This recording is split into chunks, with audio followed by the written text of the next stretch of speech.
Okay. So இந்த class நம்ம என்ன பார்க்க போறோம் அப்படின்னு பார்த்தீங்கன்னா, டிரெக்டிவ் பிரின்சிபல் ஆஃப் ஸ்டேட் பாலிசியும், ஃபண்டமெண்டல் டியூட்டிஸும் நம்ம வந்து பார்க்கலாம். ஓகேங்களா? ஸோ ஆல்மோஸ்ட் இதை வந்து கம்ப்ளீட் பண்ணிடலாம். முடிச்சுட்டு நெக்ஸ்ட் டாபிக் கூட போகலாம்னு நினைக்கிறேன். ஸோ எப்படி போகுதுன்னு சொல்லி பார்க்கலாம். ஓகேங்களா? ஸோ நமக்கு என்ன டாபிக் நமக்கு directive principle of state policy. ஓகேங்களா? டிபிஎஸ்பின்னு சொல்லிட்டு நமக்கு வந்து ஷார்ட்டாக சொல்லுவாங்க. டிபிஎஸ்பி அப்படின்னு சொல்லி நம்ம சொல்லுவோம். ஸோ அதே மாதிரி பார்த்தீங்கன்னா ஃபண்டமெண்டல் டியூட்டிஸ் இது முடிச்சுட்டு ஸோ ஆர்டிக்கிள் நமக்கு வந்து பார்த்தீங்கன்னா பார்ட் ஃபோரில் வந்து பார்த்தீங்கன்னா நமக்கு வந்து ஆர்டிகல் 36ல இருந்து 51 வரை நமக்கு வந்து என்ன சொல்லிட்டாங்க டிபிஎஸ்பி பற்றி சொல்லிட்டாங்க. ஓகேங்களா? அதே மாதிரி ஃபண்டமெண்டல் டியூட்டிஸ் வந்து பார்த்தீங்கன்னா எக்ஸ்ட்ரா நமக்கு வந்து சேர்த்துக்கிட்டது 1976 42nd அமெண்ட்மெண்ட் ஆக்ட் மூலமாக சேர்த்துக்கிட்டது. பார்ட் 4A ஆர்டிகிள் 51A வந்து நமக்கு சொல்றாங்க. ஓகேவா? ஸோ இந்த டிபிஎஸ்பி அரசு நெறிமுறைப்படுத்தும் கோட்பாடுகள். ஓகேங்களா? இல்லை அரசு நெறிமுறை கோட்பாடுகள் அப்படின்றது என்ன? ஸோ இது நம்ம இதுவரை பார்த்தோம். அடிப்படை உரிமைகள் வரை பார்த்துருக்கோம் அப்படிதானே? ஸோ ஏதாவது டவுட் இருக்கா அதில்? ரீட் பண்ணீங்களா? ஆக்சுவலாக நான் வந்து நோட்ஸ் நான் கொஞ்சம் லேட்டாக சென்ட் பண்ணேன் இல்லையா? ஓகே. ஸோ பாருங்க, டவுட் இருந்தால் கண்டிப்பாக கேளுங்க. ஓகேங்களா? ஓகே. ஸோ இந்த அரசு நெறிமுறை கோட்பாடுகள் அப்படின்னா என்ன? ஓகேங்களா? ஸோ சில இடத்துல வந்து பார்த்தீங்கன்னா இப்போ வந்து ஒரு விஷயம் நான் சொல்றேன். இது உங்களுக்கு ஈஸியா புரியும் அப்படின்னு நினைக்கிறேன். ஒரு நாடு நம்ம கையில ஒரு கண்ட்ரி இருக்குது. அதை வந்து எப்படி ரூல் பண்ண போறோம்? அந்த கண்ட்ரியை வந்து எப்படி ரூல் பண்ண போறோம்? மக்களுக்கான திட்டங்களை வந்து எப்படி தீட்ட போறோம்? ஓகேவா? மக்களுக்கான திட்டங்களை எப்படி தீட்ட போறோம்? அப்படின்னு சொல்லிட்டு நம்ம அரசியலமைப்பு சட்டம் வந்து அரசாங்கத்துக்கு கொடுக்கக்கூடிய ஒரு அறிவுரை பட்டியல் அப்படின்னு சொல்லலாம். ஓகேங்களா? ஒரு கைடன்ஸ் அப்படின்னு சொல்லலாம். ஓகேங்களா? ஸோ அதான் இந்த டிபிஎஸ்பி. அப்போ அதான் அந்த பேர்ல இருக்குங்க directive principle of state policy. Okay, ஸ்டேட்டோட பாலிசி அரசோடைய கொள்கைகளை டிரெக்டிவ் பண்றது. ஓகேங்களா? Directive principle. ஓகேங்களா? நெறிமுறைப்படுத்தக்கூடிய கோட்பாடுகள். அவ்வளவுதான். இந்தந்த வகையெல்லாம் செயல்படுங்கப்பா அப்படின்னு நல்லா இருக்கும் அப்படின்னு சொல்லிட்டு. ஓகேவா? ஸோ இப்போ இங்க பாருங்க, அதான் அங்க கொடுத்துருக்காங்க. டிபிஎஸ்பி இந்திய அரசியலமைப்பின் பகுதி 4 சட்டப்பிரிவு 36 முதல் 51 வரை உள்ளன. நாட்டை ஆளும்போது அரசு நிறைவேற்ற முயற்சிக்க வேண்டிய சமூக பொருளாதார இலக்குகளையும் கொள்கைகளையும் இவை பிரதிபலிக்கின்றன. என்ன சொல்றாங்க? நாட்டை ஆளும்போது அரசு நிறைவேற்ற முயற்சிக்க வேண்டிய சமூக பொருளாதார இலக்குகளையும் கொள்கைகளையும் இவை பிரதிபலிக்கின்றன. ஸோ அதான் கீவேர்டு.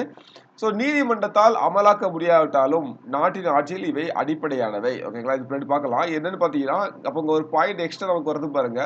நீதிமன்றத்தால் இவற்றை அமலாக்கம் செய்ய முடியாது. ஓகேங்களா? ஸோ நீதிமன்றத்தால் அமலாக்கம் செய்ய முடியாது. ஓகேங்களா? அதாவது என்ன சொல்ல வரோம் அப்படின்னு பார்த்தீங்கன்னா இது வந்து நாட் என்ஃபோர்ஸபிள் பை கோர்ட்ஸ். இதோட மீனிங் என்ன அப்படின்னு பார்த்தீங்கன்னா நமக்கு வந்து இந்த பார்ட் 3 ஆஃப் த கான்ஸ்டியூஷன் இருக்கு இல்லையா, ஃபண்டமெண்டல் ரைட்ஸ். இப்போ ஃபண்டமெண்டல் ரைட்ஸ்ல உங்களுக்கு வந்து ஒரு விஷயம் கிடைக்கல அப்படின்னு வச்சுக்கோங்களேன், நீங்க வந்து கோர்ட்டுக்கு போகலாம். கோர்ட் அதை வந்து பண்றதுக்கு நீங்க வந்து என்ன பண்ணலாம், ஃபோர்ஸ் பண்ணலாம். அப்படின்னா ஸ்ட்ரெயிட்டா சுப்ரீம் கோர்ட்டுக்கே போகலாம் ஃபண்டமெண்டல் ரைட்ஸ் நமக்கு மீறப்படும் போது. ஓகே. ஸோ ஆனா இங்க வந்து பாத்தீங்கன்னா நீங்க வந்து கோர்ட்டுக்குலாம் போக முடியாது. அதான் சொல்ல வராங்க. நீங்க கோர்ட்டு போயிட்டு இங்க பாருங்க ஆர்டிகல் 37ல இந்த மாதிரி சொல்லிருக்காங்க. ஆனா எனக்கு வந்து நடக்கல, எனக்கு வந்து பண்ணல, இந்த அரசாங்கம் அந்த மாதிரி ஃபாலோ பண்ணல அப்படின்னு சொல்லிட்டு நம்ம என்ன பண்ண முடியாது, கேஸ் போட முடியாது. ஓகேங்களா? இதை செய்ய கட்டளையிடுங்கன்னு சொல்ல முடியாது. இல்ல இதுல ஒரு சட்டம் கொண்டு வாங்கன்னு சொல்ல முடியாது. ஓகேங்களா? ஸோ அதான் இது வந்து நான் ஜஸ்டிசபிள், அதாவது நாட் என்ஃபோர்ஸபிள் பை கோர்ட்ஸ். ஓகேங்களா? நீதிமன்றத்தால்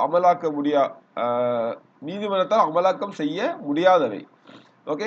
ஸோ ஆனா வந்து பாத்தீங்கன்னா நாட்டினுடைய ஆட்சியில் இவை வந்து அடிப்படையானவை அப்படின்ற மாதிரி. ஓகேங்களா? இதை பேஸ் பண்ணி தான் இங்க நாட்டுக்கான கொள்கைகளை வந்து வகுக்கும் போது பாலிசிஸை வந்து மேக் பண்ணும்போது இதை பேஸ் பண்ணி பண்ணுங்க அப்படின்னு சொல்றதுதான் இதோடைய இது டிபிஎஸ்பியோடைய மெயின் இது. ஓகேங்களா? அப்போ அரசு நெறிமுறைப்படுத்தும் கோட்பாடுகள் directive principle of state policy. ஓகேங்களா? ஸோ அதான் வந்து சொல்ல வராங்க. ஓகே. ஸோ இது வந்து இப்போ எங்க இருந்து எடுக்கப்படுது அப்படின்றது, ஸோ அந்த விஷயங்கள்லாம் பார்க்கலாம். ஸோ பாருங்க, முக்கியமான தகவல்கள் அப்படின்றப்ப இது எந்த கான்ஸ்டியூஷன்ல எடுக்கப்பட்டது ஆல்ரெடி நம்ம வந்து பார்த்துருப்போம். பாரோட் ஃப்ரம் ஐரிஷ் கான்ஸ்டியூஷன் அப்படிதானே? Borrowed from Irish constitution already தெரியும் உங்களுக்கு. அதே மாதிரி அம்பேத்கர் வந்து இதை என்ன சொல்றாரு அப்படின்னு பார்த்தீங்கன்னா இது ஒரு புதுமையான அம்சம், நாவல் ஃபியூச்சர் ஆஃப் த கான்ஸ்டியூஷன் அப்படின்னு சொல்றாரு. ஓகேங்களா? இது வந்து நம்ம அரசியலமைப்பு காணப்படக்கூடிய ஒரு புதுமையான அம்சம் அப்படின்னு சொல்றாரு. ஓகேங்களா? அதே மாதிரி கிரான்வில் ஆஸ்டின் டிபிஎஸ்பி என்ன சொல்றாரு அப்படின்னு பாத்தீங்கன்னா அரசியலமைப்பின் மனசாட்சி அப்படின்னு சொல்றாரு. ஓகேங்களா, கன்சென்ஸ் ஆஃப் த கான்ஸ்டிடியூஷன் அப்படின்னு சொல்றாரு. யாரு? Cranwell Austin. ஓகேங்களா, இவர் ஒரு ஃபேமஸான பர்சனாலிட்டி. பிரிட்டிஷ்ல உள்ள இந்த பாலிட்டி ரிலேட்டடா உள்ள கான்ஸ்டிடியூஷன் ரிலேட்டடா உள்ள ஒரு முக்கியமான அறிஞர் அப்படின்னு கூட சொல்லலாம். ஓகே, அதே மாதிரி அம்பேத்கர் என்ன சொல்றாரு பாருங்க, இன்ஸ்ட்ருமெண்ட் ஆஃப் இன்ஸ்ட்ரக்ஷன் அப்படின்னு சொல்றாரு. ஓகேங்களா, அம்பேத்கர் என்ன சொல்றாரு, இன்ஸ்ட்ருமெண்ட் ஆஃப் இன்ஸ்ட்ரக்ஷன். ஓகேங்களா, சோ ரொம்ப முக்கியமான ஒரு வார்த்தை. அதாவது அறிவுறுத்தும் ஆணை, இல்லைன்னா அறிவுறுத்தல் செய்யக்கூடிய ஒரு ஆவணமா இருக்குது. Okay, instrument of instruction. ஓகேங்களா, இன்ஸ்ட்ருமெண்ட் அப்படின்றது ஒரு கருவி இல்லையா, ஒரு ஆவணம். இன்ஸ்ட்ரக்ஷன் அப்படின்றது அறிவுறுத்துறது, இல்ல அறிவுறுத்தும் கருவி, இல்லைன்னா அறிவுறுத்தும் ஆணையம். அறிவுறுத்தும் கருவி இல்ல அறிவுறுத்தும் ஆணையம் அப்படின்னு சொல்லலாம். ஓகேங்களா, அறிவுறுத்தும் கருவி இல்லைன்னா அறிவுறுத்தல் ஆவணம். ஆணையம் சொல்ல நினைக்கிறேன் இல்ல. ஓகேங்களா, ஆவணம் அப்படின்றது ஒரு இது. ஓகே, சோ இது ரொம்ப ரொம்ப முக்கியமானது. அதாவது இதோட மீனிங் புரியுது இல்லையா, இன்ஸ்ட்ருமெண்ட் ஆஃப் இன்ஸ்ட்ரக்ஷன் அப்படின்றப்ப நமக்கு இதெல்லாம் பண்ணுங்க, இதெல்லாம் பண்ண நல்லா இருக்கும் அப்படின்னு சொல்லிட்டு கவர்மெண்ட்டுக்கு ஒரு கைட்லைன்ஸ் தூக்கி கொடுக்குறோம். அதான் அவர் மென்ஷன் பண்றாரு. அதே மாதிரி நமக்கு எப்படி ஃபண்டமெண்டல் ரைட்ஸ் பொலிட்டிக்கல் டெமோக்ரஸியை நிறுவ முயற்சிச்சோ, அதே மாதிரி நமக்கு டிபிஎஸ்பி பாத்தீங்கன்னா பொருளாதார மற்றும் சமூக ஜனநாயகத்தை நிறுவதான் இதோட குறிக்கோளா இருக்குது. ஓகேங்களா, சோ ஃபண்டமெண்டல் ரைட்ஸ் நமக்கு எதை முக்கியத்துவம் படுத்துது, பொலிட்டிக்கல் டெமோக்ரஸி. அப்படிதானே ஃபண்டமெண்டல் ரைட்ஸ். நான் ஃபண்டமெண்டல் ரைட்ஸ் பார்க்கும்போது சொன்னோம், அது எப்படி சொன்னோம் அப்படிதானே. சோ ஃபண்டமெண்டல் ரைட்ஸ் பொலிட்டிக்கல் டெமோக்ரஸியை ஊக்குவிக்குது. கரெக்டா, டெமோக்ரஸி இது பாத்தீங்கன்னா சோசியோ அண்ட் எக்கனாமிக் டெமோக்ரஸி. ஓகேங்களா, சமூக பொருளாதார ஜனநாயகம் இதை நிறுவுவதா இதோட முக்கிய நோக்கமா இருக்குது. சோ பின்னாடி ஒவ்வொன்றா பார்க்க உங்களுக்கு இதோட மீனிங் அப்படியே புரியும். ஓகேங்களா,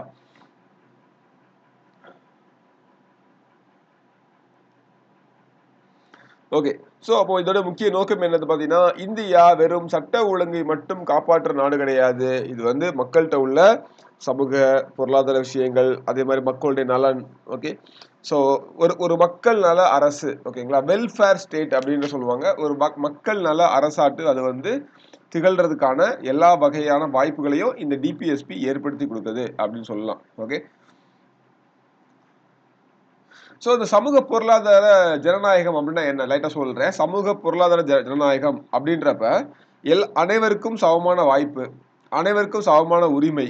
ஓகே, அதே மாதிரி பொருளாதார வசதிகள். ஓகேங்களா, அதாவது சொசைட்டிலையும் சரி, எக்கனாமிக்லயும் சரி, அவங்களுக்கு தேவையான வசதி வாய்ப்புகள் அவங்கள பாத்தீங்கன்னா அடுத்த லெவல்ல ஓகே பொருளாதாரம் மூலமா இம்ப்ரூவ் பண்ண என்ன பண்ணலாம், அதே மாதிரி சமூகத்துல அவங்களுடைய என்ன சொல்ற சமூகத்துல அவங்க நிலையை உயர்த்த என்ன பண்ணலாம் அப்படின்றத ஃபோக்கஸ் பண்றது. ஓகேங்களா, சோ இதுலயே பாத்தீங்கன்னா நமக்கு ஆர்டிகிள் 36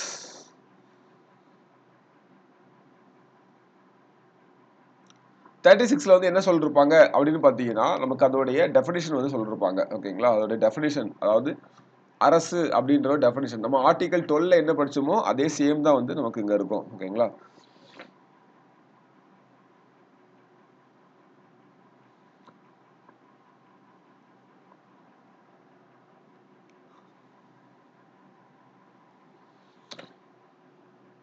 ஓகே, சோ பாருங்க ஆர்டிகல் 36ல என்ன சொல்றாங்க அப்படின்னு பாத்தீங்கன்னா, டெஃபினிஷன் ஆஃப் ஸ்டேட். ஓகேங்களா, சட்டப்பிரிவு 36 என்ன சொல்றது, அரசின் வரையறை. அரசு உள்ள ஸ்டேட்னு வர இடத்துல எல்லாமே நம்ம அதோட மீனிங் என்ன அப்படின்றது இது பாருங்க.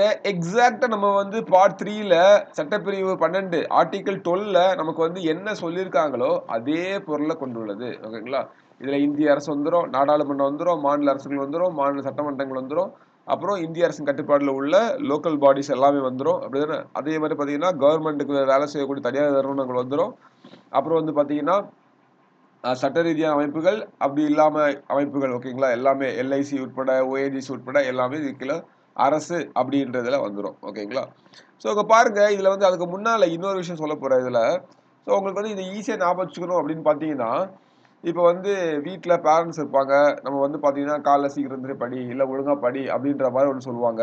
ஒருவேளை நம்ம படிக்கல அப்படின்னா நமக்கு வந்து நமக்கு அதுக்கான என்ன சொல்றது பெரிய தண்டனை, அதுக்கு சட்ட ரீதியான தண்டனை அப்படிலாம் ஒன்றும் கிடையாது. அப்படின்னா ஆனா படிச்சா நம்ம வந்து நல்லா இருப்போம். ஓகே, அவங்க சொல்றத கேட்டு படிச்சா நல்லா இருப்போம். அப்படி இல்லைன்னா அதுக்காக வந்து பாத்தீங்கன்னா தண்டனை கொடுக்கவோ, சட்ட ரீதியா ஒண்ணு வந்து ஜெயில்ல போட்டுருவாங்க, நீ படிக்கலாம் அந்த மாதிரிலாம் சொல்ல முடியாது. அப்படிதானே? ஸோ அப்ப அதை ஃபாலோ பண்ணா நல்லா இருப்ப. ஃபாலோ பண்ணா பண்ணிக்கோ அப்படின்ற மாதிரி. ஸோ அதான் வந்து இந்த அரசு நெறிமுறை கோட்பாடுகள் அப்படின்றது. ஓகேவா? ஓகே. ஸோ இப்போ வந்து ஆர்டிகல் 36ல வந்து நமக்கு என்ன சொல்றாங்க அப்படின்னு பாத்தீங்கன்னா, வெறுமனே சிம்பிளா சொல்லிட்டாங்க. ஆர்டிகல் 12ல நம்ம வந்து என்ன சொன்னோமோ அதான் வந்து ஆர்டிகல் 36 அப்படின்றது. ஓகேவா? ஸோ இதுல வந்து அரசு அப்படின்றதுக்காக மீனிங் சொல்றாங்க. ஸோ அப்போ அரசு அப்படின்றது நமக்கு என்னது? அங்க என்ன பார்த்தோம்? மத்திய அரசு மற்றும் நாடாளுமன்றம். அந்த ஒன்றிய அரசு நாடாளுமன்றத்தை பார்த்திருப்போம். அதுக்கப்புறம் மாநில அரசு, மாநில சட்டமன்றம். அதுக்கப்புறமா உள்ளாட்சி அமைப்புகள், அப்புறம் இதர அமைப்புகளான எல்ஐசி, ஓஎன்ஜிசி, அதாவது அதாவது ஸ்டாட்டுட்டரி அண்ட் நான் ஸ்டாட்டுட்டரி பாடிஸ். ஓகே, ஸோ இதெல்லாம் நம்ம வந்து பாத்தீங்கன்னா அரசு அப்படின்ற லிஸ்ட்ல வந்து பார்த்திருப்போம். ஓகேவா?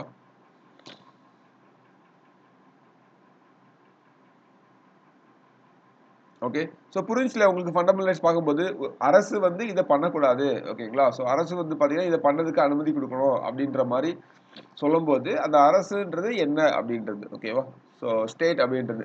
ஸோ ரீட் பண்ணி பாருங்க. The term state used in part 4 DPSP carries the same meaning as defined under Article 12 in the Part 3, அதாவது fundamental rights. It includes the Government of India, Parliament, State Government, and Legislature, and local or other authorities within or under the control of Government of India. ஓகேங்களா? So part 4 டிபிஎஸ்பியில் பயன்படுத்தப்படும் அரசு என்ற சொல் பகுதி 3 அடிப்படை உரிமைகள் சட்டப்பிரிவு 12 வரையறுக்கப்பட்டுள்ளதே அதே பொருளை கொண்டுள்ளது. இதில் இந்திய அரசு, நாடாளுமன்றம், மாநில அரசுகள், சட்டமன்றங்கள் மற்றும் இந்திய அரசின் கட்டுப்பாட்டின் கீழ் உள்ள அனைத்து உள்ளூர் அல்லது பிற அதிகாரிகளும் இதுல வந்து அடங்குவாங்க அப்படின்னு சொல்றாங்க. ஓகேவா?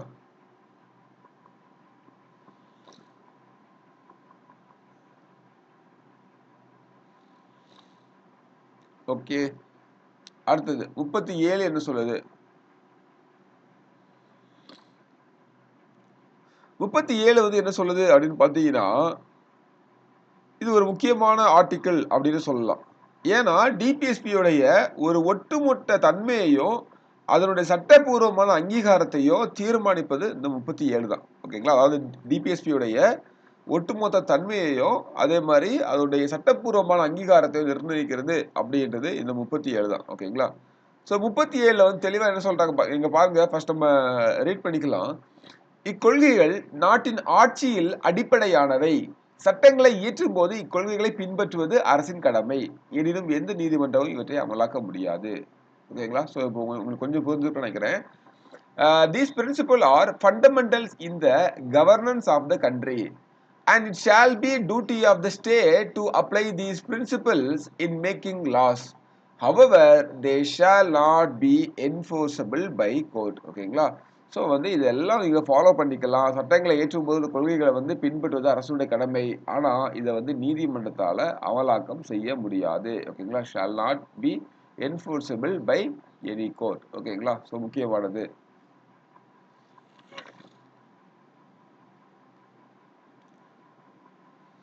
ஸோ இப்போ நீதிமன்றத்துக்கு போக முடியாது அப்படின்றனால இது வந்து முக்கியமானது இல்லையோ, ஏதோ சும்மா இருக்கோ அப்படின்னு பார்த்தீங்கன்னா அப்படி அர்த்தம் இல்லை. ஒரு நாட்டினுடைய ஆட்சி முறைக்கு இந்த கோட்பாடுகள் தான் ஃபண்டமெண்டல். இந்த கோட்பாடுகள் தான் அடிப்படை அப்படின்ற மாதிரி. அதனால சட்டங்களை இயற்றும் போது இந்த கோட்பாடுகளை பயன்படுத்துவது அரசினுடைய கடமையாகும். ஓகேங்களா? ஸோ சட்டங்களை இயற்றுவது ஒரு இப்போ சட்டம் கொண்டு வராங்கன்னா இதுக்கு உட்பட்டு அப்படின்ற மாதிரி அந்த சட்டம் வந்து செல்லுபடியா இந்த ஃபண்டமெண்டல் ரைட்ஸை வயலேட் பண்ணிச்சா செல்லுபடியாவது அது ரெண்டாவது. ஸோ சட்டங்களை ஏற்றும் போது இதை பேஸ் பண்ணி நீங்க பண்ணுங்கப்பா அப்படின்ற மாதிரி உள்ளதுதான் இந்த அரசு நெறிமுறைப்படுத்தும் கோட்பாடுகள். ஸோ மேக்ஸிமம் மேனிஃபெஸ்டோஸ்ல எலெக்ஷன் மேனிஃபெஸ்டோ விடுவாங்களே அதெல்லாம் இது பேஸ் பண்ணி தான் இருக்கிறது. ஓகேங்களா?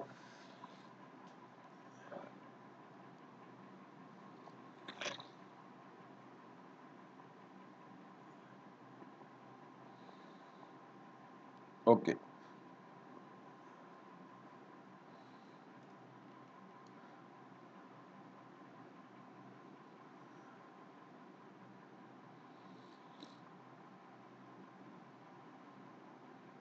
Okay.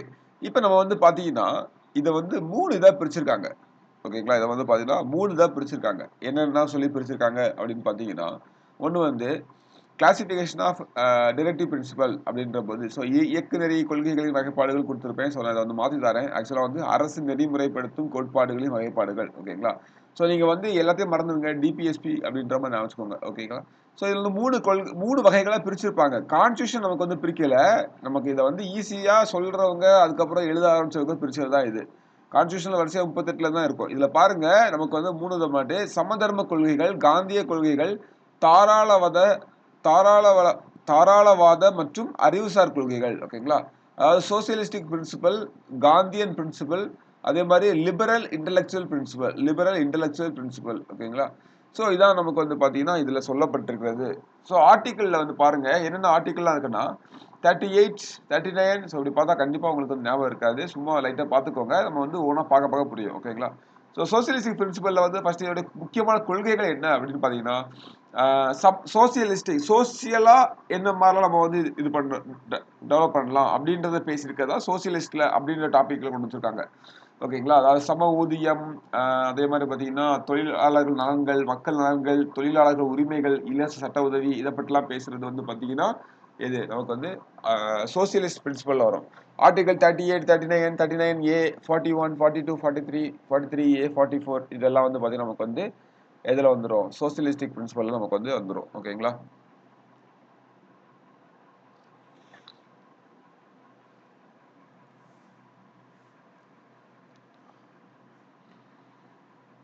Okay, one second.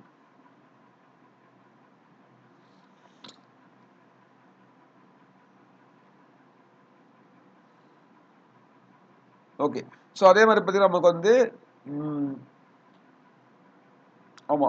So அடுத்து பாருங்க காந்தியன் பிரின்சிபல். ஸோ காந்தியன் பிரின்சிபல்ல பார்த்தீங்கன்னா நமக்கு வந்து இதுல முக்கியமா என்னெல்லாம் பேசியிருப்பாங்கன்னா கிராம பஞ்சாயத்துகள் பற்றி பேசுறது, குடிசை தொழில்கள் பற்றி பேசியிருப்பாங்க, கூட்டுறவு சங்கங்கள் பற்றி பேசியிருப்பாங்க, மதுவை வந்து தடை பண்ணணும் அப்படின்னு சொல்லிட்டு கவுஸ் லாட்டர் பற்றி பேசியிருப்பாங்க. ஓகேங்களா? ஸோ இந்த மாதிரி பேசினதெல்லாம் வந்து பார்த்தீங்கன்னா இதெல்லாம் காந்தியோடைய கொள்கைகளுக்கு ஒத்து போகுது அப்படின்னு சொல்லிட்டு காந்திய கொள்கைகள் அப்படின்ற ஒரு டாபிக்ல கொண்டு வந்திருப்பாங்க. ஓகேங்களா?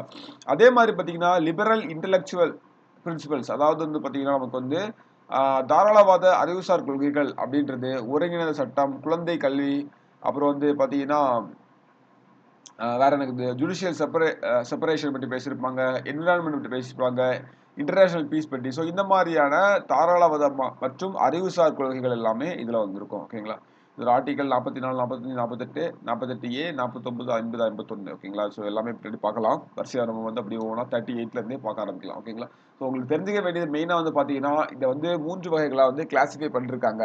அரசு வழிநடத்தும் கோட்பாடுகள் கொள்கைகள் வந்து பார்த்தீங்கன்னா 3 வகைகளாக கிளாஸிஃபை பண்ணிருக்காங்க. எப்படிலாம் பண்ணிருக்காங்க அப்படின்னு பார்த்தீங்கன்னா சமதர்ம கொள்கைகள் சோசியலிஸ்டிக் பிரின்சிபல், அதே மாதிரி பார்த்தீங்கன்னா காந்தியன் பிரின்சிபல் காந்திய கொள்கைகள், அதே மாதிரி லிபரல் இன்டலெக்சுவல் பிரின்சிபல்ஸ் தாராளவாத அறிவுசார் கொள்கைகள் இந்த மாதிரி 3 தான் பிரிச்சிருக்காங்க. ஓகேங்களா? ஓகே, இப்போ நம்ம வந்து ஒவ்வொன்றா பார்த்துடலாம் அப்படியே.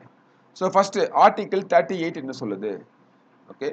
ஸோ ஆர்டிகல் 38 வந்து பார்த்தீங்கன்னா நீதியின் மூலம் என்ன சொல்றாங்க? நீதியின் மூலம் சமூக நிலையை பாதுகாத்து மக்களின் நலனை மேம்படுத்துதல்.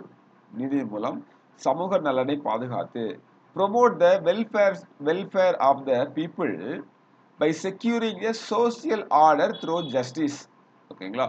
ஸோ அதான் என்ன சொன்னாங்க? சமூகம், பொருளாதாரம் மற்றும் அரசியல் நீதியின் மூலம் சமூக ஒழுங்கை நிலைநாட்டி மக்களின் நலனை மேம்படுத்துதல். ஓகேங்களா? மக்களின் வளம் இதை வந்து மேம்படுத்துதல். ஸோ இதுல பாருங்க முக்கியமானது சிம்பிளா சொல்ல போனா இது வந்து எது கீழே வருது? சோசியலிஸ்டிக் பிரின்சிபல் கீழே வருது. அதாவது சமதர்ம கோட்பாடுகள் அது கீழே வருது. இது ரீட் பண்ணும்போது தெரிஞ்சிடும் அப்படிதானே இது அது கீழே வருது அப்படின்னு சொல்லிட்டு. இந்திய அரசியலமைப்பு சட்டம் ஒரு மக்கள் நல அரசை உருவாக்க விரும்புது. ஒரு காவல் அரசை ஒரு போலீஸ் ஸ்டேட்டை வந்து உருவாக்க விரும்பல. என்ன சொல்லுது? மக்கள் நல அரசை வந்து உருவாக்க விரும்புது. ஓகேங்களா? ஸோ அதான் வந்து பாத்தீங்கன்னா இதோட மெயின் இது. ஸோ அதை வந்து ஆணித்தரமா சொல்றதா இந்த ஆர்டிகிள் 38. ஓகேங்களா? ஸோ இது மக்கள் நலன் இதோட கீ பாயிண்டே அதுதான். ஓகேங்களா? So welfare of the people. Okay, மக்களின் நலனை வந்து மேம்படுத்துறதுக்கு இது வந்து பண்ணுது. ஓகேங்களா?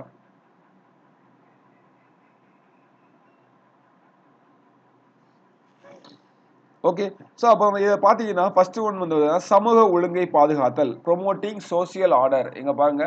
ஸோ ப்ரொமோட்டிங் சோசியல் ஆர்டர் அப்படின்னா ஸோ அப்போ வந்து பார்த்தா சமூக ஒழுங்கை வந்து பாதுகாத்தல் அப்படின்றது மெயினான விஷயம். அதாவது அரசாங்கம் வந்து மக்களுடைய நலனை வந்து மேம்படுத்துவதற்காக ஒரு சோசியல் ஆர்டரை வந்து உருவாக்கணும். அதாவது சமூக, பொருளாதார, அரசியல் ஆகிய 3 தளங்களிலும் மக்களுக்கு நீதி கிடைப்பதை அரசாங்கம் வந்து உறுதி பண்ணணும். ஓகேங்களா? ஸோ டிபிஎஸ்பி வந்து பார்த்தீங்கன்னா சமூக பொருளாதார விஷயம் மட்டும் நமக்கு நீதி கிடைக்கிறதுக்கு ஹெல்ப் பண்ணுது. ஸோ அதே மாதிரி பார்த்தீங்கன்னா யா அதே மாதிரி நாட்டினுடைய அனைத்து நிறுவனங்களிலும் இந்த சமூக நீதி வந்து நிலைநாட்டப்படணும். ஏதோ கவர்மெண்ட்டை பண்ணாம ஸோ எல்லா இடங்கள்லயும் சமூக நீதி வந்து நிலைநாட்டப்படணும் அப்படின்னு சொல்லிட்டு தான் இந்த ஆர்டிகல் 31 வந்து சொல்லுது. ஓகேங்களா? அதே மாதிரி பார்த்தீங்கன்னா இதுல வந்து இன்னொரு விஷயம் வந்து லேட்டரா வந்து சேர்த்திருப்பாங்க. அந்த விஷயம் என்னன்னு பாருங்க. இது வந்து ஃபர்ஸ்ட் பார்ட் அப்படின்னு வச்சுக்கலாம். செகண்ட் பார்ட் வந்து லேட்டரா சேர்த்திருப்பாங்க. எப்பன்னா 44th கான்ஸ்டிடியூஷன் அமெண்ட்மென்ட் ஆக்ட்ல வந்து சேர்த்திருப்பாங்க. இது முக்கியமானது. லேட்டா பார்த்துக்கோங்க. So added by minimize inequalities in income status, facilities and opportunities. ஓகேங்களா? அதாவது என்ன சொல்றாங்க? வருமானம், அந்தஸ்து, வசதிகள் மற்றும் வாய்ப்புகளில் ஏற்றத்தாழ்வுகளை குறைக்க வேண்டும். வருமானம், அந்தஸ்து, வசதிகள் மற்றும் வாய்ப்புகளில் ஏற்றத்தாழ்வுகளை குறைக்க வேண்டும் அப்படின்னு சொல்லிட்டு ஆர்டிகிள் 38 பிந்திர பகுதியை வந்து சேர்த்திருப்பாங்க. ஓகேங்களா? எப்போனா 44th கான்ஸ்டிடியூஷனல் அமெண்ட்மென்ட் ஆக்ட் 1978ல வந்து சேர்த்திருப்பாங்க. ஓகேவா? ஸோ இது ஒரு முக்கியமானது. அதாவது வருமானத்தில் உள்ள வேறுபாடுகள் வந்து குறையணும். அதாவது என்ன சொல்றாங்க? இன்கம்ல வந்து இன்இக்வாலிட்டிஸ் வந்து மினிமைஸ் ஆகணும். அதே மாதிரி சமூகத்தில் உள்ள வேறுபாடுகள் குறையணும். ஓகேங்களா? ஸோ இது வந்து மென்ஷன் பண்ணிருப்பாங்க. இந்த செகண்ட் பார்ட் இருக்கு இல்லையா? ஸோ இது இந்த செகண்ட் பார்ட். இது வந்து பார்த்தீங்கன்னா 44வது சட்ட திருத்தம் 1978 மூலமா நமக்கு வந்து சேர்க்கப்பட்டுச்சு. ஓகேங்களா? ஸோ படிக்க வந்து கஷ்டமா இருக்கும் கண்டிப்பா. இது நமக்கு வந்து ஃபண்டமெண்டல் ரைட்ஸ்லாம் உங்களுக்கு வந்து ஒவ்வொரு ஆர்டிகிளும் ஈஸியா மைண்ட்ல நிக்கிறதுக்கான வாய்ப்புகள் இருக்கு. ஆனா இது அப்படி இருக்காது. ஓகேங்களா? ஸோ கொஞ்சம் டிஃபிகல்ட்டா ஸ்டார்டிங்ல இருக்கும். என்ன பண்ணா ஒரே வழி திரும்ப திரும்ப படிக்கணும். கொஞ்சம் ஒவ்வொன்றையும் புரிஞ்சு படிக்கணும். ஓகேங்களா? ஸோ இப்போ 38 என்ன நமக்கு மக்கள் நலன் அவ்வளவுதான். சிம்பிளா முடிச்சிடலாமா? மக்கள் நலன் அப்படி முடிச்சிடலாமா?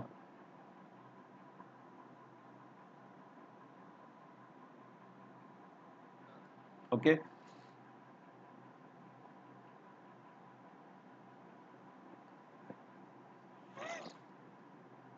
ஓகே. அடுத்தது ஆர்டிகல் 39. இது ஒரு முக்கியமானது, இம்பார்ட்டன்ட் ஆனது, அடிக்கடி கேட்பாங்க அப்படின்ற மாதிரி உள்ளது.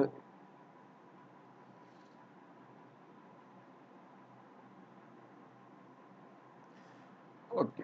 ஸோ 39 நமக்கு வந்து பார்த்தீங்கன்னா, அகைன் வந்து அதுல வந்து ஒரு சில விஷயங்கள் சொல்லிருப்பாங்க. அது எல்லாத்தையும் பாதுகாத்தல். ஓகேங்களா? அதுல சொல்லிருக்க விஷயங்கள் எல்லாத்தையும் பாதுகாத்தல். ஸோ பின்வருவனவற்றை உறுதி செய்ய வேண்டும் கொடுத்துருக்காங்களா? டு செக்யூர் ஓகேங்களா? டு பாதுகாத்தல். எதெல்லாம் பாதுகாத்தல் அப்படின்னு பார்த்தீங்கன்னா, ஒரு 6 முக்கியமான இத வந்து குடுக்குறாங்க. ஓகேங்களா? ஒண்ணு வந்து ஆறுதுன்னா S. Okay. Right to adequate means of livelihood for citizens, equitable distribution of material resource, prevention of concentration of wealth, equal pay for equal work for men and women, அதுக்கப்புறம் preservation of health of workers and children against forcible abuse, healthy development opportunities for children. So இது வந்து பார்த்தீங்கன்னா added by 42nd Constitutional Amendment Act. Okay. So என்னன்னு சொல்லி நம்ம வந்து பார்க்கலாம். ஓகேங்களா? ஸோ இதில் வந்து பார்த்தீங்கன்னா ஃபர்ஸ்ட்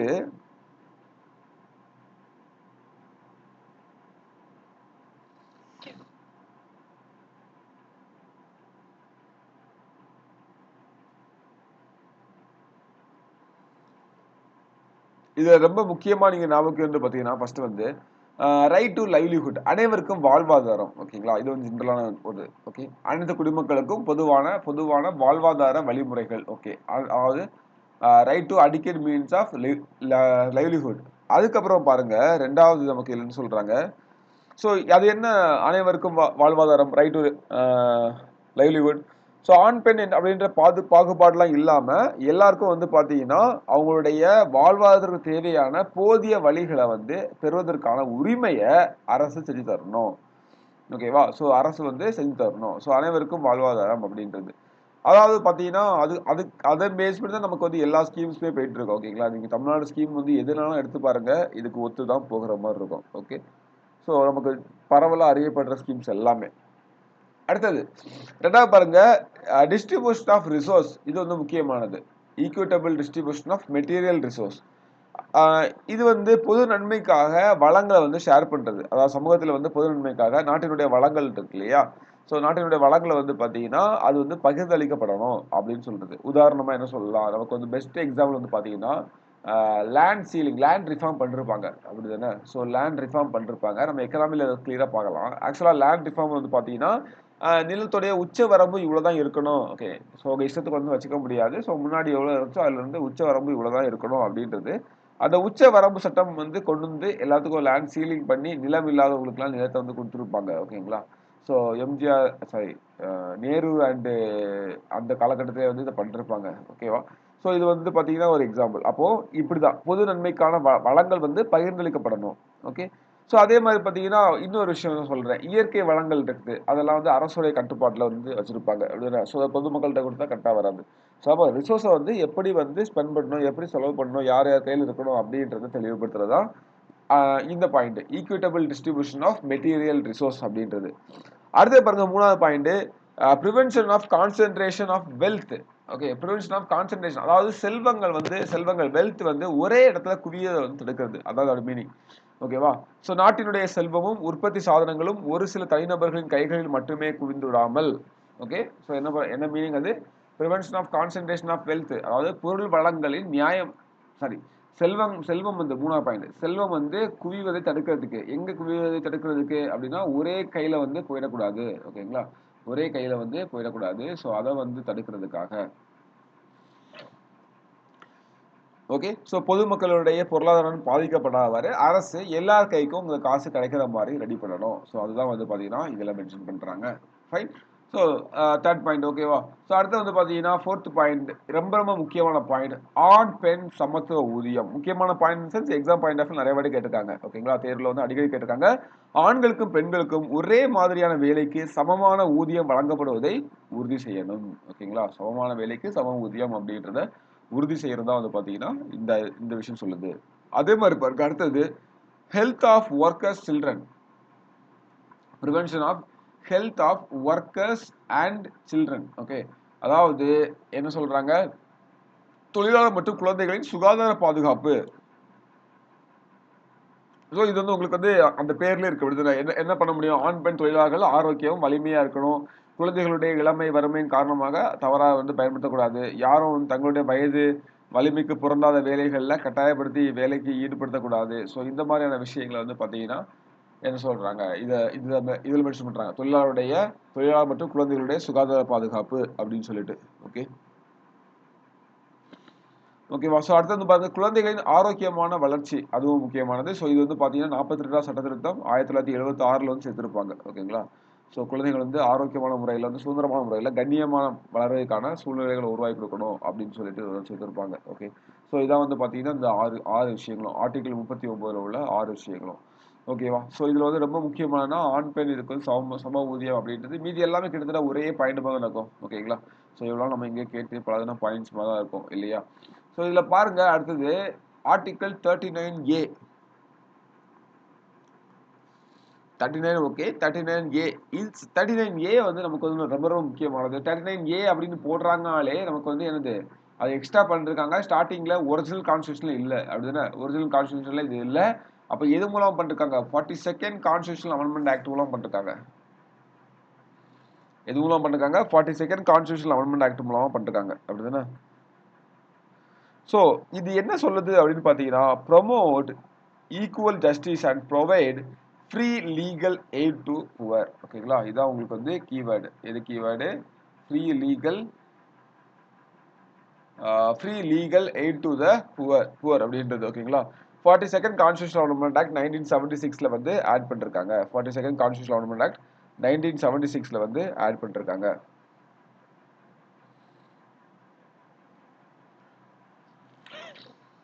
ஓகேவா? ஸோ இது வந்து பார்த்தீங்கன்னா நமக்கு வந்து என்ன சொல்றாங்க, ஏழைகளுக்கு சம நீதியை மேம்படுத்தவும் இலவச சட்ட உதவி. உங்களுக்கு கீ பாயிண்ட் என்னது? Free legal eight. ஓகேங்களா? இலவச சட்ட உதவி யாருக்கு? ஏழைகளுக்கு இலவச சட்ட உதவியை வந்து வழங்குவதற்காகவோ இந்த இதை சேர்த்துக்கிட்டாங்க. இது வந்து ஆர்டிகிள் 42 சாரி ஆர்டிகிள் இல்லை, ஆர்டிகிள் விட்டுருவோம். 42nd கான்ஸ்டியூஷன் அமெண்ட்மெண்ட் 1976 மூலமா ஆர்டிகிள் 39A வந்து சேர்க்கப்பட்டது, சொருகப்பட்டுச்சு. ஓகேங்களா? ஸோ இந்த ஆர்டிகல் என்ன சொல்றாங்க அப்படின்னு பார்த்தீங்கன்னா, நால்சா அதாவது நேஷனல் லீகல் சர்வீஸ் அத்தாரிட்டி, தேசிய சட்ட சேவைகள் ஆணையத்துடைய அடிப்படையான விஷயம், அடிப்படையே அரசியலமைப்புடைய அடிப்படையே தான் அப்படின்னு சொல்லிட்டு மென்ஷன் பண்றாங்க. ஸோ அதை வந்து பார்த்தீங்கன்னா கிளியரா இங்க ஆட் பண்ணணும் அப்படின்னு சொல்லிட்டு 39A எக்ஸ்ட்ரா ஆட் பண்ணிருப்பாங்க. ஓகேங்களா, அவ்வளவுதான். இப்போ இலவச சட்ட உதவி இது என்ன சார் அப்படின்னு பார்த்தீங்கன்னா, நீங்க வந்து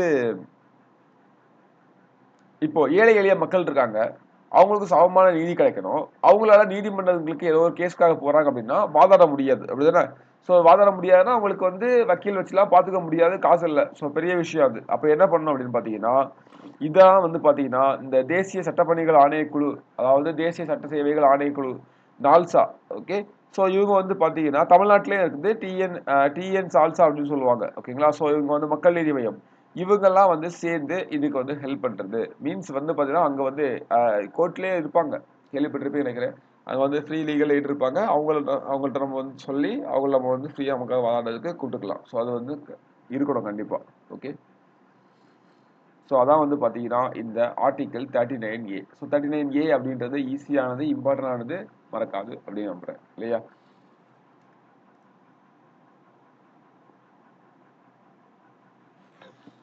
ஓகே. அடுத்து வந்து பார்த்தீங்கன்னா ஆர்டிகல் 41. எங்க சார் 40 காணும் அப்படின்னு பார்த்தீங்கன்னா, 40 எங்க வரும் அப்படின்னு பார்த்தீங்கன்னா, நமக்கு காந்தியன் பிரின்சிபல்ல வரும், காந்திய நெறிகள்ல வரும். ஓகேங்களா. ஸோ அங்கே பார்க்கலாம். ஆர்டிகல் 40 நான் ஜஸ்ட் சொல்றேன், இங்கே பின்னாடி பக்கம் யூஸ் ஆகும். அது வந்து பஞ்சாயத்து ராஜ் பற்றி பேசுறது. ஓகேங்களா. ஸோ பஞ்சாயத்துகளை வந்து அமைத்து அவங்களுக்கு போதிய அதிகாரம் கொடுக்கணும் அப்படின்னு சொல்லிட்டு காந்தியோட எப்பவுமே கிராமங்களை முன்னிட்டது அப்படின்னு. ஸோ அது ரிலேட்டடாக உள்ளது. ஸோ அதை பார்க்கலாம். நமக்கு இங்க சோசியலிஸ்டிக் பிரின்சிபல்ல அடுத்து வந்து பார்த்தீங்கன்னா ஆர்டிகல் 41.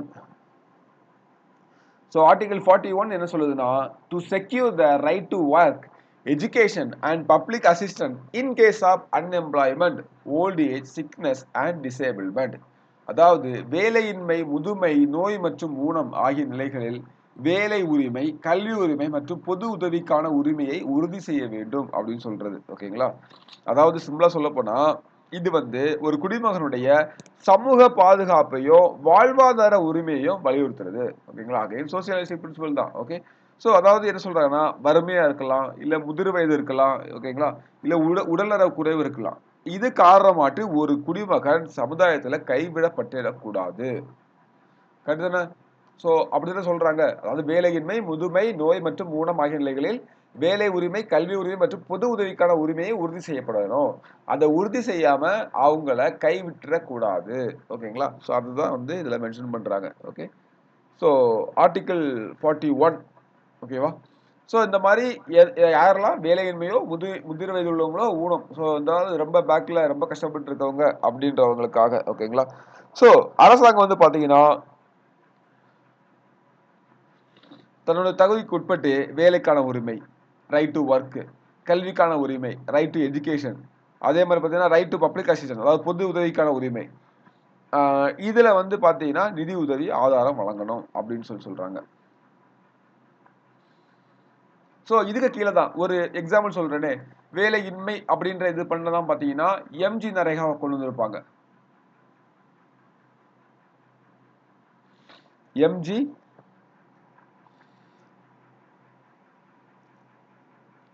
அப்படின்னா என்ன தெரியுமா? எதுவும் தெரியும்? எம்ஜி நரேகா ஒரு பெஸ்ட் எக்ஸாம்பிள், அப்படிதானே? Mahatma Gandhi national rural okay employment guarantee assistant, அப்படிதானே? மகாத்மா காந்தி தேசிய ஊரக வேலைவாய்ப்பு உறுதியளிப்பு திட்டமா, ஓகே, அதை கொண்டு வந்திருப்பாங்க. ஸோ இது வந்து பார்த்தீங்கன்னா நமக்கு வந்து 100 நாள் வேலை திட்டம் அப்படின்னு சொல்லுவாங்க. ஓகேங்களா. ஸோ இது வந்து கொண்டு வந்திருப்பாங்க வேலையின்மை இது பண்றதுக்காக. அதே மாதிரி முதுமையில வந்து பார்த்தீங்கன்னா முதியோர் ஓய்வூதிய திட்டம் வந்து கொண்டு வந்திருப்பாங்க. ஓகேங்களா. முதியோர் ஓய்வூதிய திட்டம் வந்து கொண்டு வந்திருப்பாங்க, அப்படின்னு. ஸோ ஓல்டேஜ் பென்ஷன் நமக்கு வந்து இருக்குது, தமிழ்நாட்டில் கூட இருக்குது. அப்புறம் மாற்றுத்திறனாளிகளுக்கு வந்து பார்த்தீங்கன்னா அவங்களுக்கும் வந்து உதவித்தொகைகள் இருக்குது. ஓகே. அதே மாதிரி பார்த்தீங்கன்னா ஏழைகளுக்கு வந்து பார்த்தீங்கன்னா விரிவான மருத்துவ காப்பீடு இருக்குது. உடம்பு சரியில்லையா அவங்க வந்து பார்த்தீங்கன்னா நமக்கு வந்து காப்பீடு மீன்ஸ் வந்து இன்சூரன்ஸ் வந்து அப்ளை பண்ணிக்கலாம். ஸோ வந்து ஒரு ஆப்ஷன் இருக்குது. இது எல்லாமே நமக்கு வந்து இருக்குது. ஓகேங்களா. ஸோ இது எல்லாமே அதாவது இதை சார்ந்து இந்த திட்டங்கள்லாம் ஆல்ரெடி பண்ணிருக்காங்க அப்படின்னு சொல்றேன். இனிமே இது வந்து மறக்காது இல்லையா. ஸோ எம்ஜி நரேகா ஞாபகம் வச்சுக்கோங்க. ஓகே. இதான் ஆர்டிகிள் 41ல வந்து நம்ம சொல்றது. அடுத்தது ஆர்டிகிள் 42.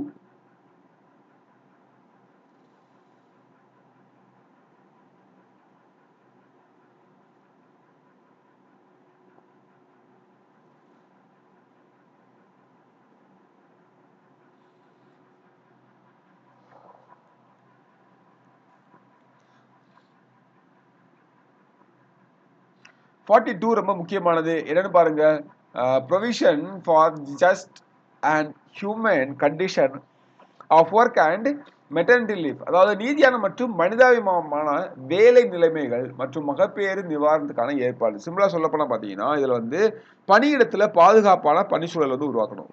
பணியிடத்துல வேலை செய்யற இடத்துல பாதுகாப்பான பணிச்சூழலை உருவாக்கணும். அதே மாதிரி பாத்தீங்கன்னா மகப்பேறு உதவியை வந்து கரெக்டா பண்ணணும். ஓகேங்களா? என்ன சொல்றாங்க? மகப்பேறு உதவி வந்து கரெக்டா பண்ணணும் அப்படின்றது. ஸோ இதான் வந்து பாத்தீங்கன்னா ஆர்டிகிள் 42ல வந்து சொல்றாங்க. இதான் வந்து ஆர்டிகிள் 42 சொல்றாங்க. ஸோ என்னது? ஃபர்ஸ்ட் வந்து பணிச்சூழல்ல பாதுகாப்பு. ஓகேங்களா? ஸோ அதாவது human condition of work and maternity relief. Okay,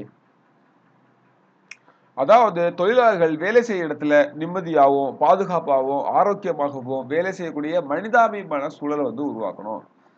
அதாவது என்ன சொல்றேன்னா, போதிய வெளிச்சம் இருக்கணும், காற்றோட்டம் இருக்கணும், குடிநீர் வசதி இருக்கணும், கழிவறை இருக்கணும், மற்றபடி என்னது பாதுகாப்பு உபகரணங்கள் இருக்கணும். இந்த மாதிரி எல்லாமே இருக்கணும். ஸோ அங்கதான் வந்து தொழிலாளர்கள் வந்து இருக்க முடியும் அப்படின்ற மாதிரி. அதே மாதிரி பாருங்க, மகப்பேறு கால உதவிகள் மெட்டர்னிட்டி ரிலீஃப். அதாவது கர்ப்பிணி பெண்கள் வேலைக்கு செல்லும் போது அவர்களுடைய உடல் நலனை கருத்துல வச்சு அவங்களுக்கு தேவையான விடுப்பு மற்றும் நிதியுடன் கூடிய மகப்பேறு கால உதவிகளை வழங்குறது. இதனாலதான் நமக்கு வந்து அந்த மகப்பேறு காலத்துல வந்து விடுமுறை விடுறாங்க. கவர்மெண்ட் லீவே நமக்கு வந்து நிறைய இருக்குது. ஓகேங்களா? ஸோ அதுதான்.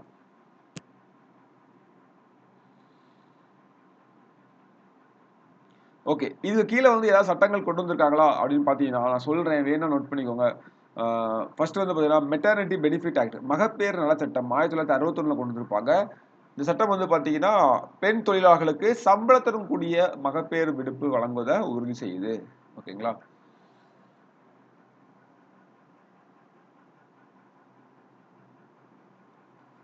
ஐ திங்க் சென்ட்ரல் கவர்மெண்ட்ல வந்து பார்த்தீங்கன்னா நமக்கு வந்து 6 மந்த்ஸா இல்லை 9-12 மந்த்ஸா மாத்திட்டாங்களா? ஓகேங்களா? ஒரு சின்ன டவுட் இருக்குது, பார்த்துக்கலாம். ஓகே, அதே மாதிரி தொழிற்சாலைகள் சட்டம் கொண்டு வந்திருக்காங்க. தொழிற்சாலை சட்டம் 1948ல வந்து பார்த்தீங்கன்னா தொழிற்சாலைகள்ல தொழிலாளர்களுக்கு தூய்மையான பாதுகாப்பான சூழல் உருவாகணும் அப்படின்னு சொல்லி தொழிற்சாலை பாதுகாப்பு சட்டம், தொழிற்சாலைகள் சட்டம் 1948ல கொண்டு வந்திருப்பாங்க. அதே மாதிரி பாருங்க, இந்த இது மகப்பேறு ஏழை கர்ப்பிணி பெண்களுக்கு வந்து பாத்தீங்கன்னா முத்துலட்சுமி ரெட்டி அவங்க பேர்ல வந்து நிதியுதவி திட்டம் வந்து கொடுக்குறாங்களா? முத்துலட்சுமி பேர்ல வந்து பாத்தீங்கன்னா நினைவு சாரி முத்துலட்சுமி நினைவாட்டு வந்து பாத்தீங்கன்னா இந்த ஓய்வு திட்டம் வந்து செயல்பட்டு இருக்கா? ஓகேங்களா? ஸோ அதான் வந்து பாத்தீங்கன்னா நமக்கு இதோடைய ஒரு ப்ரூஃப் அப்படின்ற மாதிரி. இது ஆர்டிகல் 42க்கானது. அப்போ வேலை செய்யற இடத்துல அவங்க நிம்மதியா வேலை செய்யறதுக்கான எல்லா சூழ்நிலையும் அங்க இருக்கணும். அவ்வளவுதான் மெயினான விஷயம். ஓகேவா? ஸோ அடுத்து பாருங்க ஆர்டிகல் 43. இது பாருங்க, to secure living wage decent standard life and social culture opportunities for all workers. Okay, so 43 என்ன சொல்லுது அப்படின்னு பார்த்தீங்கன்னா, வாழ்வூதியத்தை உறுதி செய்தல். அதாவது நல்ல வாழ்க்கை தரத்தை வந்து ஏற்படுத்தணும். அனைத்து பணியாளர்களுக்கும் சமூக கலாச்சார வாய்ப்புகளை உருவாக்கி தரணும். ஓகேங்களா? அதாவது குறைந்தபட்ச ஊதியம் நமக்கு வந்து வேணும். அதே மாதிரி வாழ்க்கை ஊதியம் வேணும். அதே மாதிரி நியாயமான ஊதியம் வேணும். கரெக்டா? குறைந்தபட்ச ஊதியம் வேணும், நியாயமாகவும் இருக்கணும், அது வந்து வாழ்க்கைக்கு ஏற்ற மாதிரியே இருக்கணும். அப்படிதானே? ஸோ அதான் வந்து இதில் சொல்றாங்க. இங்க பாருங்க, அனைத்து தொழிலாளர்களும் வாழ்க்கை ஊதியம், சிறந்த வாழ்க்கை தரம், சமூக மற்றும் கலாச்சார வாய்ப்புகளை உறுதி செய்ய வேண்டும். ஓகேங்களா? ஸோ இதான் வந்து பார்த்தீங்கன்னா இதை வந்து காந்தியின் பிரின்சிபல் சேர்ந்து வரும். எப்படின்னு பார்த்தீங்கன்னா, இந்த கிராமப்புறத்தை வந்து மேம்படுத்தணும் அப்படின்னு சொல்லும்போது அதுவும் சேர்ந்து வரும் அப்படின்னு சொல்லி சொல்றாங்க. ஓகே,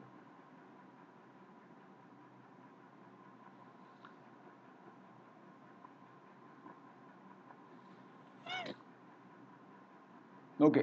ஸோ இதுல வந்து பாருங்க, ஆர்டிகல் 43A 43B அப்படின்னு சொல்லிட்டு ரெண்டு இது சேர்த்திருப்பாங்க. 43B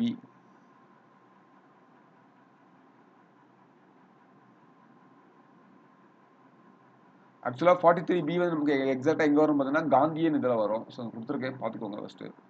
இது வந்து காந்தியன் பிரின்சிபல்ல தான் கரெக்டா வரும். Okay, so fine. இப்போ வந்து பார்த்தீங்கன்னா 43A என்ன சொல்லுதுன்னா, இது வந்து 42nd அமெண்ட்மெண்ட் ஆக்ட் மூலமா சேர்த்திருப்பாங்க.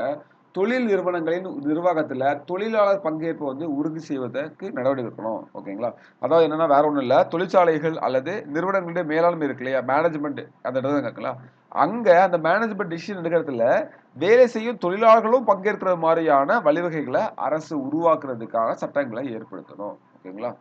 ஸோ வந்து பார்த்தீங்கன்னா, இப்போ வந்து ஒரு பெரிய கம்பெனி இருக்குது. அங்க அவர் மேனேஜர் இல்ல சம்திங் ஏதோ ஒரு சிஇஓ அவர் பண்ற மட்டும் முடியக்கூடாது. மற்ற தொழிலாளர்கள் சொல்றதையோ கேட்கிற வண்ணமா நம்ம வந்து இருக்கணும் அப்படின்னு சொல்றாங்க. ஓகேவா? ஸோ அதை உறுதி செய்யறது தான் article 43A 42nd constitution amendment act மூலமா நமக்கு வந்து கொண்டு வராங்க. ஓகேங்களா? 43B வேற ஒன்றும் இல்லை. கூட்டுறவு மற்றும் தனிநபருடைய பங்கேற்பு, அதாவது கிராமப்புற குடியிருப்பு தொழில்கள் இதை பற்றி பேசுறது. ஸோ இது வந்து ஒரு நல்ல நம்ம பின்னாடி பார்க்கலாம். ஓகே, ஸோ அடுத்தது 44 ஈஸியா நான் வச்சுக்கலாம்.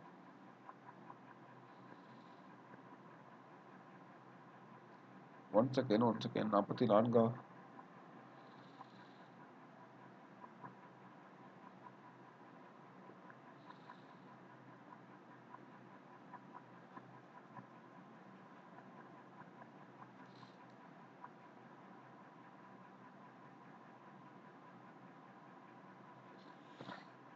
ஸோ 44 வந்து இது கிடையாது. ஓகேங்களா? ஸோ வந்து ஏதோ மாறி இருக்குது. 47 வெரி சாரி, ஆர்டிகிள் 47 44 வந்து 4 சேம் ஆகுதா? Uniform civil code. ஓகேங்களா? ஸோ அதை பார்க்கலாம். ஸோ 47 ஓகேங்களா? ஆர்டிகிள் 47 வந்து ஊட்டச்சத்து அப்படின்னு வச்சுக்கோங்க. 47 வந்து ஊட்டச்சத்து. ஓகேங்களா? ஸோ ஊட்டச்சத்துடைய அளவை வந்து உயர்த்துறது, மக்களுடைய வாழ்க்கை தர மேம்பாடு, பொது சுகாதார மேம்பாடை வந்து இன்க்ரீஸ் பண்றது. ஓகே, என்ன சொல்றாங்க? Raise the nutrition level, standard of living of people and improve public health. ஊட்டச்சத்து மட்டம் மற்றும் மக்களின் வாழ்க்கை தரத்தை உயர்த்தி பொது சுகாதாரத்தை வந்து மேம்படுத்துறது. இது மெயின் வந்து பார்த்தீங்கன்னா கூடவே என்ன வரும்? பொது சுகாதாரத்தை மேம்படுத்துறது. ஸோ இதான் வந்து மெயின். ஓகே, ஸோ இது வந்து ஆர்டிகிள் 47 வந்து சொல்லிருப்பாங்க. ஆர்டிகிள் 47 வந்து சொல்லிருப்பாங்க. இதை பற்றி முக்கியமானது கூட. ஓகேவா?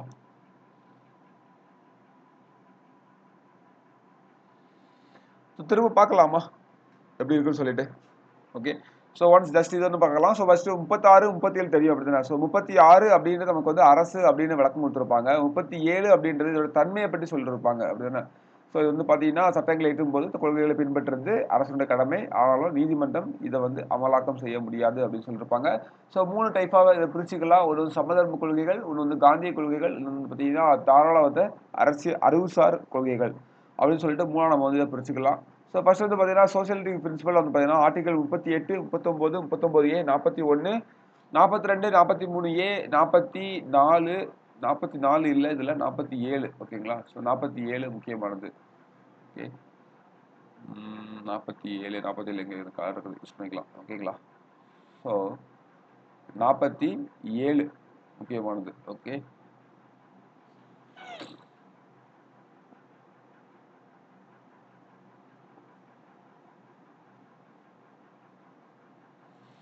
ஓகே,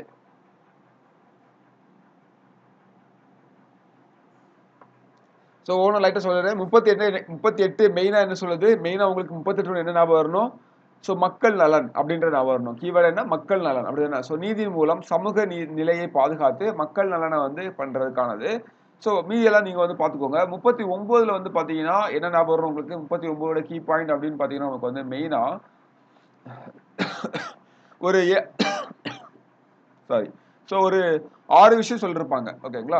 ஸோ அந்த 6 விஷயத்த வந்து மெயினாக பார்த்துக்கிறோம். அதில் முக்கியமான விஷயங்கள் ஆணுக்கு பெண்ணுக்கு சம வேலைக்கு சம ஊதியம், அது ஞாபகம். 39A வந்து பார்த்தீங்கன்னா நமக்கு வந்து என்னது? ஏழைகளுக்கு இலவச சட்ட உதவி அப்படின்ற ஒரு வார்த்தை மட்டும் போதுமானது. அடுத்தது 41. ஸோ இது வந்து பார்த்தீங்கன்னா வேலைக்கான உரிமை, கல்வி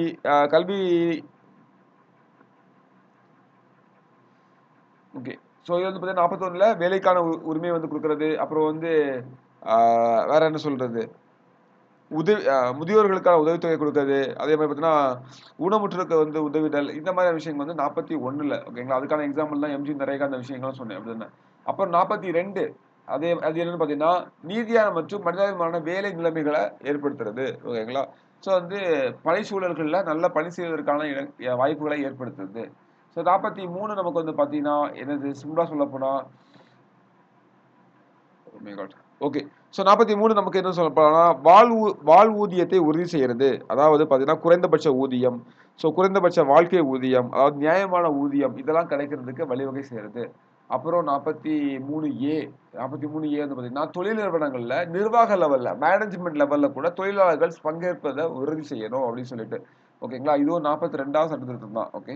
ஸோ அதே மாரி பார்த்தீங்கன்னா, ஆர்டிக்கிள் 47 ஸோ 47 வந்து பார்த்தீங்கன்னா ஊட்டச்சத்து அப்படின்றத ஞாபகம் வச்சுக்கோங்க. ஓகேங்களா? ஸோ இந்த கீவேர்டை மட்டும் வந்து ஞாபகம் வச்சுக்கோங்க. ஒரு 2, 3 டைம்ஸ் நம்ம ரீட் பண்ணும்போது ஈஸியா ஞாபகம் வந்துடும். ஓகேங்களா? கீவேர்டு என்ன? ஊட்டச்சத்து. ஓகே. அடுத்தது காந்தியன் பிரின்சிபல். காந்தியன் பிரின்சிபல் ரொம்பவே ஈஸியா வச்சுக்கலாம். ஓகேங்களா? ஸோ நான் அப்படியே சொல்றேன். ஃபர்ஸ்ட் கவனிச்சுக்கோங்க. ஆர்டிகிள் 2வது பார்க்கலாம். ஃபர்ஸ்ட் வந்து பஞ்சாயத்து ராஜை வந்து அமைக்கணும். ஓகேங்களா? பஞ்சாயத்து ராஜை வந்து அமைக்கணும்னு சொல்லுவாரு. ஓகே. ஸோ காந்தி எப்பவுமே என்ன சொல்லுவாரு? கிராமங்கள் தான் இதோடைய முதுகெலும்பு அப்படின்னு சொல்லுவாரு. அப்போ கிராமங்களை வந்து இம்ப்ரூவ் பண்ணணும். அப்போ கிராமங்களுக்கு ஒரு சுயாட்சி அதிகாரம் வரணும். அப்படின்னா என்ன வேணும்? பஞ்சாயத்து ராஜ் வேணும். ஓகேங்களா? ஸோ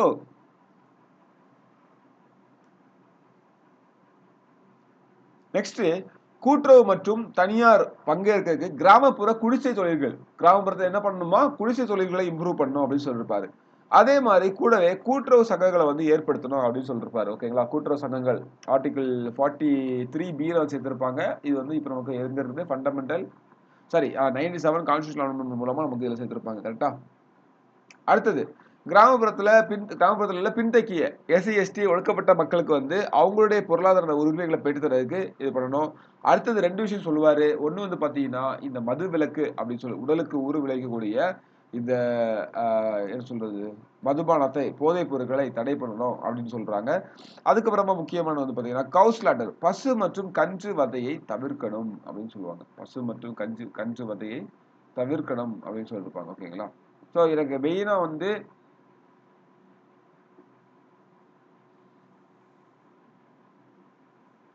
ஸோ இப்போ மெயினாக வந்து ஈஸியாக நடக்குது கிராமப்புறம். ஸோ கிராமப்புறத்தில் வந்து பார்த்தீங்கன்னா பஞ்சாயத்து ராஜ் அமைக்கணும். ஓகே. கூட்டுறவு சுயதொழில் பண்ணுறதுக்கு சுயதொழில் பண்ணி இம்ப்ரூவ் பண்ணுறதுக்காக என்ன பண்ணலாம்? கூட்டுறவு அதாவது கிராமப்புற குடிசை தொழில்களை மேம்படுத்தணும். அதுக்கு கூட்டுறவு சொசைட்டி கோஆபரேட்டிவ் சொசைட்டி வந்து டெவலப் பண்ணணும். ஓகேங்களா? ஸோ இதுலேயே 3 ஆர்டிகல் வந்துச்சா? அடுத்து வந்து பார்த்தீங்கன்னா ஒடுக்கப்பட்ட மக்களுக்காக காந்தி ஒடுக்கப்பட்ட மக்களுக்காக போராடினாரு. ஹரிஜன் மக்களுக்காக தனி இயக்கத்தை ஆரம்பிச்சாரு. சொந்த ஜாதியிலே பயங்கரமான எதிர்ப்புகள் வந்துச்சு. ஃபைன்.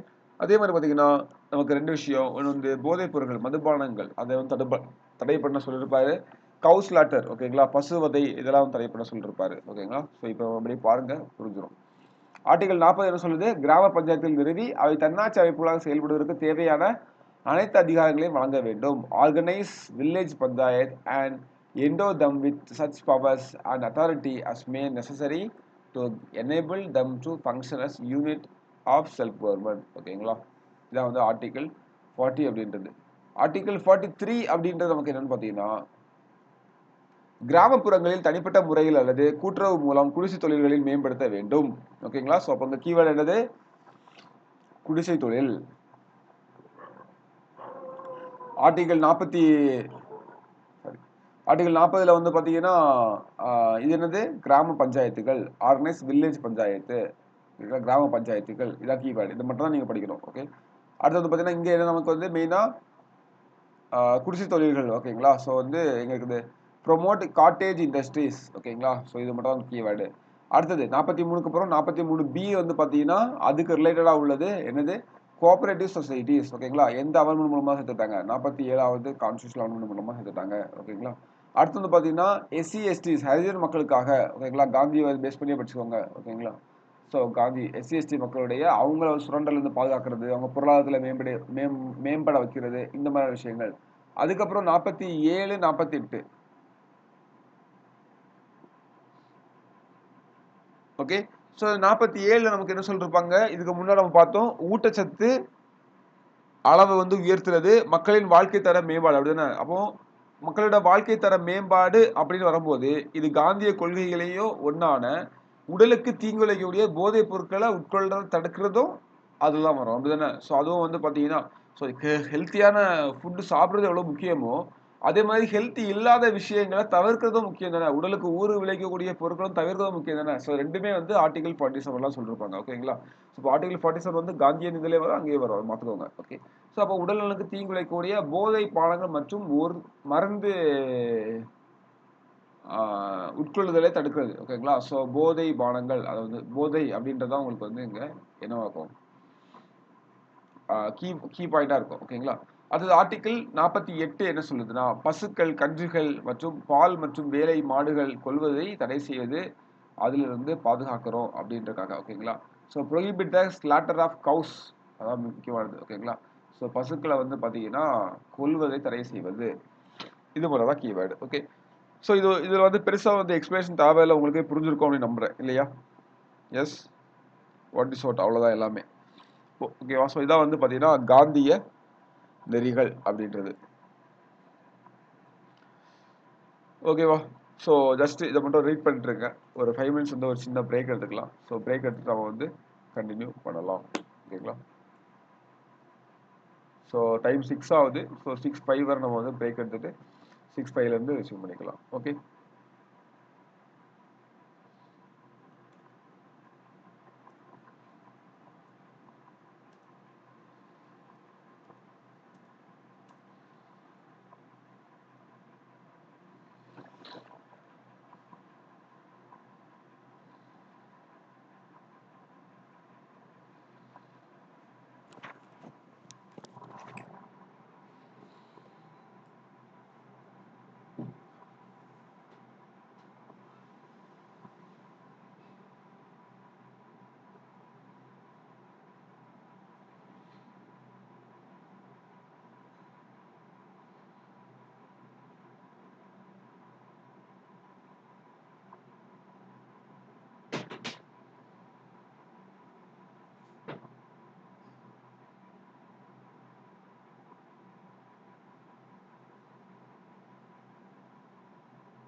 ஓகே. ஸோ கன்டினியூ பண்ணலாமா? ஸோ மார்னிங் கிளாஸ் எப்படி இருக்குது? உங்களோட ஜென்ரல் ஃபீட்பேக் என்ன?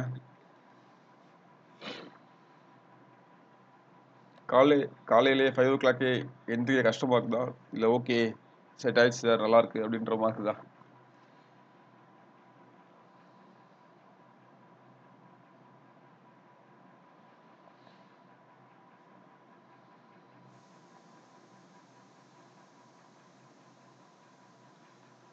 ஓகே. ஸோ உங்களுடைய ஃப்ரெண்ட்ஸ் அல்லது வேறு யாராவது கேட்டால் கூட கிளாஸை பற்றி தெரியப்படுத்துங்க. ஓகேங்களா? ஸோ வேறு எதாவது கேட்குறாங்க கண்டிப்பாக ஜாயின் பண்ணுவாங்கன்னு நினைக்கிறேன்.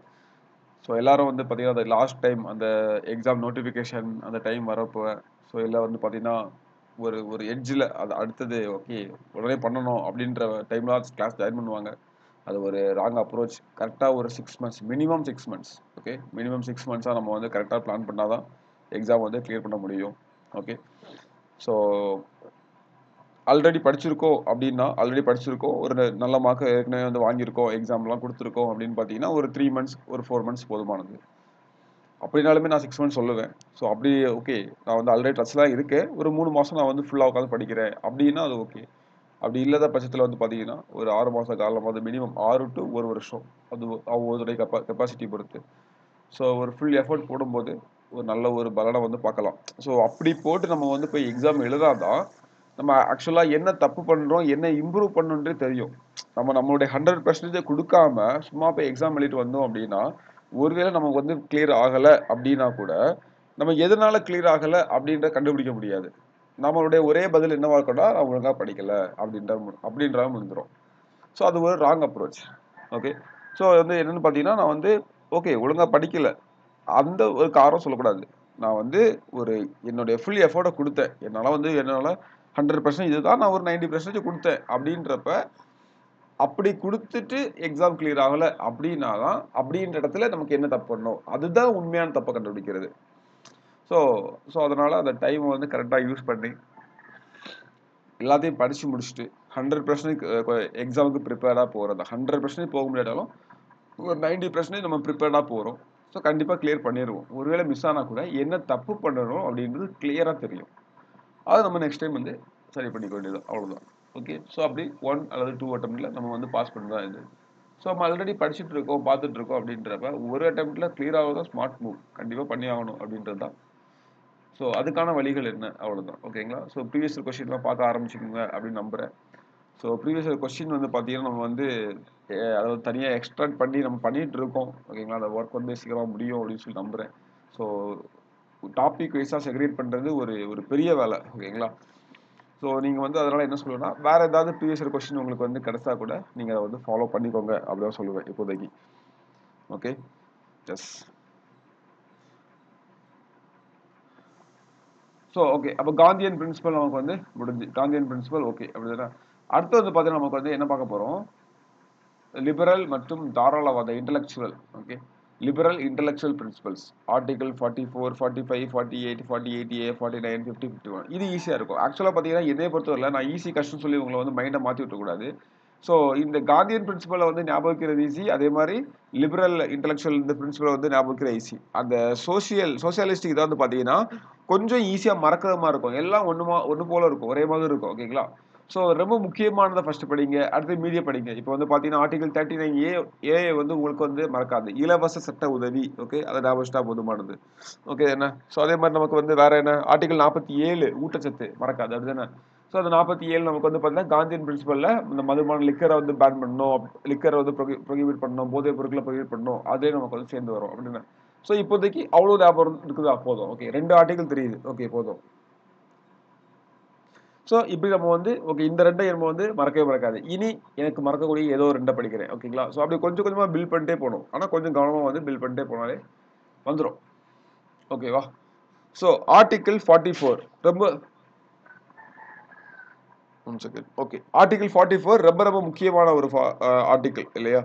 ஸோ என்னன்னு பார்த்தீங்கன்னா யூனிஃபார்ம் சிவில் கோட் அப்படின்றது. Uniform civil code secure for all citizen uniform civil code throughout the territory of India. ஓகேங்களா? அனைத்து குடிமக்களுக்கும் பொதுவாக பொது சிவில் சட்டத்தை வந்து கொண்டு வருதல் அப்படின்றது தான்.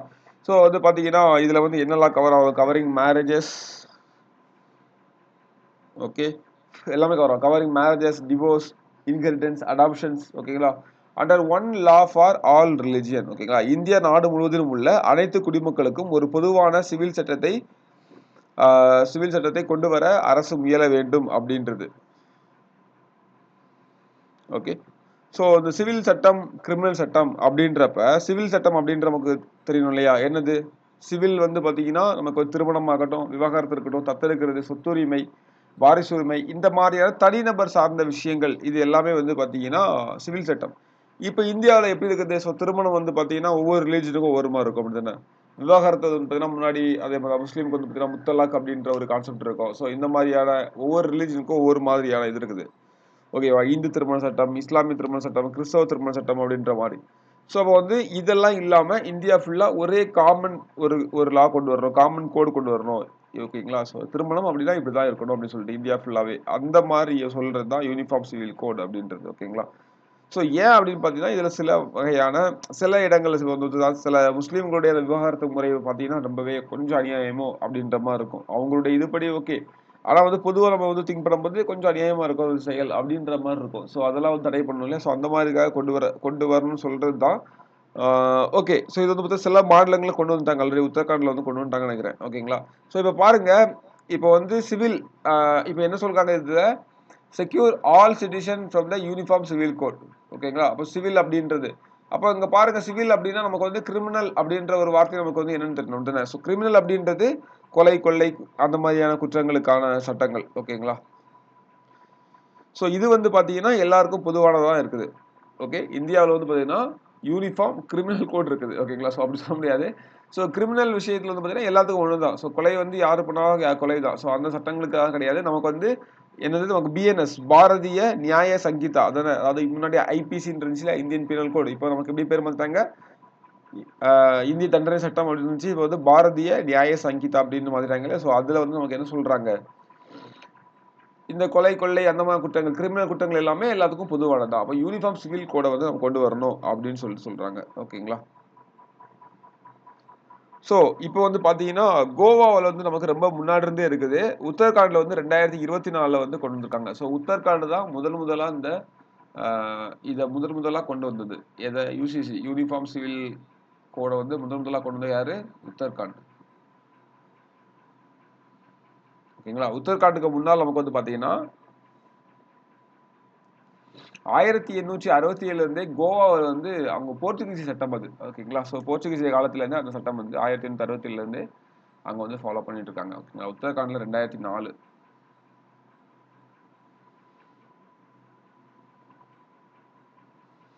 அடுத்தது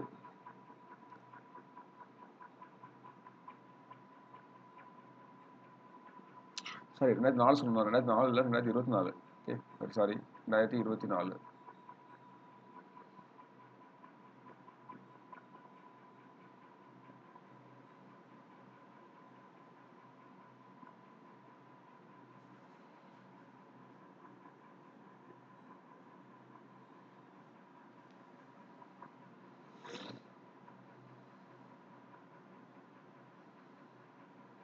அதே மாதிரி பார்த்தீங்கன்னா இப்போ வந்து குஜராத். ஓகே, நம்ம வந்து ரீசெண்டாக கரண்ட் அஃபேர்ஸ் கூட நம்ம இப்போ தான் ரீசெண்டாக நான் போட்டிருப்பேன் ஒரு 2-3 வீக்ஸ் முன்னால். ஸோ ரெண்டாவது பார்த்தீங்கன்னா இப்போ நமக்கு குஜராத்தும் நமக்கு வந்து அதை கொண்டு வரதுக்கு பண்ணுறாங்க. குஜராத். ஓகே. ஸோ குஜராத் வந்து பார்த்தீங்கன்னா 2வது மாநிலம் அப்படின்ற பெருமையை வந்து பெற்றிருக்குது. இது வந்து பார்த்தீங்கன்னா நிறைய விஷயங்கள் பண்ணிருப்பாங்க. என்னன்னு பார்த்தீங்கன்னா பழங்குடிய மக்களுக்கு வந்து விலக்கு அளிக்கப்பட்டிருக்கும். லிவிங் ரிலேஷன்ஷிப் அந்த முறையை வந்து இந்த உறவு பதிவுகளுக்குள்ள வந்து கொண்டு வந்திருப்பாங்க அப்படின்ற மாதிரி. அடுத்து இப்போ வந்து பார்த்தீங்கன்னா அஸ்ஸாமும் வந்து கொண்டு வர போறாங்க. ஓகேங்களா? அஸ்ஸாம் வந்து ஐ திங்க் கொண்டு வந்துட்டாங்கன்னு நினைக்கிறேன். செக் பண்ணிக்கிறேன். இது கன்ஃபார்ம். அஸ்ஸாம் வந்து நமக்கு வந்து பார்த்தீங்கன்னா கொண்டு வர போறாங்க. ஆனால் ஃபுல்லா கொண்டு வர நினைக்கிறேன். சின்ன சின்ன விஷயங்களா இப்போ வந்து ஃபார் எக்ஸாம்பிள் வந்து பார்த்தீங்கன்னா இந்த பாலிகாமியை வந்து ஒழிக்கணும் அப்படின்ற மாதிரி. ஸோ இந்த மாதிரி சின்ன சின்ன விஷயங்களை இது பண்றதுக்காக கொண்டு வந்துட்டு இருக்காங்கன்னு நினைக்கிறேன். ஸோ உத்தரகாண்ட் அந்த குஜராத் வந்து ஆல்ரெடி இருக்குது. ஓகேங்களா? ஸோ இதுக்கு முன்னாடி கோவா இருக்குது. கோவா ஆக்சுவலாக பார்த்தீங்கன்னா போர்ச்சுகீசியோடைய லா படி தான் முன்னாடி அப்படின்ற மாதிரி 1767 அப்படின்ற கான்செப்ட்ல இருக்கும். ஸோ அப்போ இந்தியா அப்படின்ற பார்த்தீங்கன்னா சுதந்திர இந்தியாவில் ஃபர்ஸ்ட் வந்து உத்தரகாண்ட் யூசிசி கொண்டு வந்தது. 2வது குஜராத், அஸ்ஸாம் வந்து சில விஷயங்களை வந்து கொண்டு வந்திருக்குது. ஓகேங்களா? ஓகே. அடுத்தது இது வந்து பார்த்தீங்கன்னா என்னது, நமக்கு சட்டப்பிரிவு 44. அடுத்தது பார்த்தீங்கன்னா தமிழை ரீட் பண்ணணுமா? ரீட் பண்ணிக்கோங்க. திருமணம், விவாகரத்து, வாரிசுரிமை, தத்தெடுப்பு ஆகியவற்றை ஆகியவற்றை உட்பட அனைத்து மதங்களுக்கும் ஒரே சட்டத்தின் கீழ் இந்திய நாடு முழுவதும் அனைத்து குடிமக்களுக்கும் ஒரே சட்டம் இருக்கணும் அப்படின்றத உறுதி செய்யறது. ஓகேங்களா? ஸோ ஆர்டிகல் 45 என்ன சொல்லுது? இது ரொம்ப முக்கியமானது. ஸோ ஏன் முக்கியமானது அப்படின்னா 86 அமெண்ட்மெண்ட் மூலமா ஒரு விஷயத்தை வந்து சேர்த்திருப்பாங்க, திருத்தம் பண்ணிருப்பாங்க ஆக்சுவலா. ஸோ முன் குழந்தை பருவ பராமரிப்பு, அதாவது 6 வயது வரையிலான குழந்தைகளுக்கு வந்து பார்த்தீங்கன்னா அவங்களுடைய கல்வி மற்றும் அவங்களுடைய தேவைகள் எல்லாத்தையும் வந்து வழங்கணும் அப்படின்னு சொல்றது. ஓகேங்களா? ஸோ இதே 86ஆம் சட்டத்திட்டத்தை நமக்கு வந்து எங்க கொண்டு வந்திருப்பாங்க? ஆர்டிகல் 21A கொண்டு வந்திருப்பாங்க. அப்படிதானே? ஆர்டிகல் 21A கொண்டு வந்திருப்பாங்க.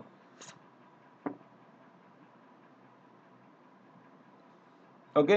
ஸோ இப்போ வந்து பார்த்தீங்கன்னா, இங்க தான் முன்னாடி வந்து 14 வயது வரை குழந்தைகளுக்கு வந்து பார்த்தீங்கன்னா, நம்ம வந்து கட்டாயமா கல்வி கொடுக்கணும்னு சொல்லி வச்சிருப்பாங்க. அத வந்து இப்போ அடிப்படை உரிமையில தூக்கி வச்சுட்டு, இங்க என்ன சொல்றாங்க, அந்த 6 to 14 வந்து அங்க பேசுறாங்க இல்லையா அடிப்படை உரிமைகள்ல, 6க்கு முன்னாடி உள்ள குழந்தைகளுக்கான இதையும் நம்ம வந்து பார்க்கணும் அப்படின்னு சொல்லிட்டு நமக்கு எதுல சொல்றாங்க? ஆர்டிகல் 45ல சொல்றாங்க. ஓகேங்களா? 45ல சொல்றாங்க. அடுத்தது 48 பாருங்க. ரொம்ப ஈஸியானது. ஸோ இதுல நமக்கு அப்ப என்ன ஞாபகம் வைக்கணும்? நமக்கு மெயினா இந்த 86 கான்ஸ்டிடியூஷன் அமெண்ட்மெண்ட் ஞாபகம் வைக்கணும். ஸோ ஓகேங்களா? 6 வயது வரை. ஓகேங்களா? ஸோ ஆரம்ப கால குழந்தை 6 வயது வரை. இதான் உங்களுக்கு வந்து கீவேர்டு. ஸோ அடுத்து வந்து பார்த்தீங்கன்னா 48. 48யும் 48ஏயும் சேர்த்தே பார்த்துடலாம். ஒண்ணுமே இல்ல. நவீன மற்றும் அறிவியல் பூர்வமான முறையில் விவசாயம், கால்நடை வளர்ப்பை ஒழுங்கமைக்க வேண்டும். ஓகேங்களா? ஸோ இது ஒண்ணு. அடுத்து வந்து பார்த்தீங்கன்னா 48A வந்து பார்த்தீங்கன்னா protect and improvement environmental and safeguard forest and wild life. அதாவது சிம்பிளா ஞாபகம் வைக்கிறதுக்கு நான் சொல்றேன். ஃபர்ஸ்ட் வந்து விவசாயம் அப்படிதானே? ஸோ விவசாயம், அதே மாதிரி பார்த்தீங்கன்னா நமக்கு வந்து கால்நடை வளர்ப்பு. இது வந்து வீட்ல ஒரு மரம், செடி, கொடிகளை வந்து வளர்க்கிறோம் அப்படின்னா விவசாயம் சொல்லுவோம். வீட்ல ஆடு, மாடுகளை வளர்க்கிறோம் அப்படின்னா கால்நடைகள் வளர்த்துன்னு சொல்லுவோம். அதே மாதிரி காட்டுல அப்படின்னா ஓகேங்களா? ஸோ இது வந்து பார்த்தீங்கன்னா வீட்டில் அப்படின்னு வச்சுக்கோங்க. இது வந்து காட்டில் அப்படின்னு வச்சுக்கோங்க. அவ்வளவுதான். ஸோ காட்டுல உள்ள என்ன என்ன சொல்றது? காட்டுல உள்ள விஷயங்களை வந்து காட்டுல உள்ள காடுகளை பாதுகாக்கிறோம். ஸோ வீட்ல மரம், செடிகள், கொடிகளை பாதுகாத்தா விவசாயம். காட்டுல மரம், செடி, கொடிகளை வந்து பாதுகாக்கிறது அப்படி. அது வந்து 48A. அதே மாதிரி வீட்ல கால்நடை வளர்ப்புகளை வந்து ஒழுங்கமைக்க வேண்டும். அதே மாதிரி காட்டுல உள்ள விலங்குகளை வந்து பாதுகாக்கிறது. ஓகேங்களா? ஸோ அவ்வளவுதான். சிம்பிள். ஓகே. ஸோ அங்க பாருங்க. சுற்றுச்சூழலை பாதுகாத்து மேம்படுத்தவும், காடுகள் மற்றும் வனவிலங்குகளை பாதுகாக்கவும் 42வது திருத்த சட்டம் 1976 இருக்குது. ஓகேங்களா? இது இந்தியாவுல சுற்றுச்சூழல் பாதுகாப்பு சட்டங்களுக்காக அரசியலமைப்பு அடிப்படை அப்படின்னு சொல்றாங்க. இந்தியாவுல சுற்றுச்சூழல் பாதுகாப்பு சட்டங்களுக்கான அரசியலமைப்போட அடிப்படை அப்படின்னு சொல்றாங்க. ஓகேங்களா? ஸோ ஞாபகம் வச்சுக்கோங்க. ஆர்டிகல் 42nd கான்ஸ்டிடியூஷன் அமெண்ட்மெண்ட் மூலமா நமக்கு சேர்த்திருப்பாங்க. ஓகேங்களா? ஸோ மொத்தம் நீங்க எனக்கு ஃபைனலா சொல்லணும். இப்ப இல்ல. இது முடியற டைம் சொல்லணும். மொத்தம் எத்தனை எக்ஸ்ட்ரா அமெண்ட்மெண்ட் கொண்டு வந்திருக்காங்க அப்படின்றத நீங்க சொல்லணும். ஓகேங்களா? ஒவ்வொன்றா ஃபாலோ பண்ணிட்டே வாங்க. அப்ப 48 முடிஞ்சா 48 வந்து பாத்தீங்கன்னா வீட்ல உள்ள விவசாயம், அப்புறம் வந்து கால்நடை வளர்ப்பு. அப்படியே 48A போனீங்கன்னா வீட்ல வீட்ல உள்ள விவசாயம், மரம், செடி, கொடிகள்லாம் காட்டுல வந்து காடுகள், அந்த காட்டு மரங்கள், காடுகள் இருக்க சுற்றுச்சூழல் அப்படின்ற மாதிரி வச்சுக்கோங்க. ஸோ இது சிம்பிளா வச்சா காடுகள் மற்றும் வனவிலங்குகளை பாதுகாத்தல். அவ்வளவுதான். Forest and wild life. Okay. 48, 48A முடிஞ்சு. 49 ரொம்ப முக்கியமானது. அகைன் நினைவு சின்னங்கள், கலை சின்னங்கள், வரலாற்று பிரதான பொருட்கள் இவற்றை எல்லாம் பாதுகாக்கிறது. ஓகேங்களா? So protect of monuments, places and object of national importance that are artistics or historic interest. ஓகேங்களா? கலை அல்லது வரலாற்று முக்கியத்துவம் வாய்ந்த, தேசிய முக்கியத்துவம் வாய்ந்த நினைவு சின்னங்கள், இடங்கள் மற்றும் பொருட்களை பாதுகாக்க வேண்டும். ஓகேங்களா? இதான் வந்து ஆர்டிகல் 49 வந்து நமக்கு சொல்லுது. ஓகே. ஸோ அடுத்தது லாஸ்ட்டாக வந்து பார்த்தீங்கன்னா ஆர்டிகல் 50 ரொம்ப ரொம்ப முக்கியமானது. அடிக்கடி வந்து கேட்டிருக்காங்க. அந்த ஒரு மாதிரி முக்கியமானது. அரசின் பொது சேவைகளில் நீதி பரிபாலனத்தை நிர்வாகத்திலிருந்து பிரிக்க வேண்டும்.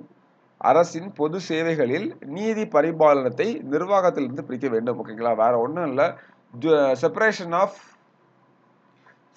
Of judiciary from executive. அவ்வளவுதான். ஓகேங்களா? So separation of judiciary from executive ரெண்டையும் பிரிச்சுக்கணும் அப்படின்னு சொல்றாங்க. ஓகேங்களா? ஸோ கடைசி 51 நமக்கு வந்து முக்கியமானது.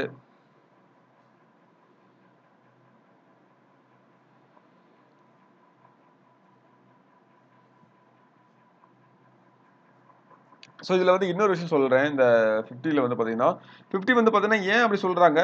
ஏன் ஏன் வந்து ரெண்டையும் பிரிக்கணும்னு சொல்றாங்க? அதாவது ஜுடிஷியரியை எக்ஸிக்யூட்டிவ் ஏன் பிரிக்கணும்னு சொல்றாங்க?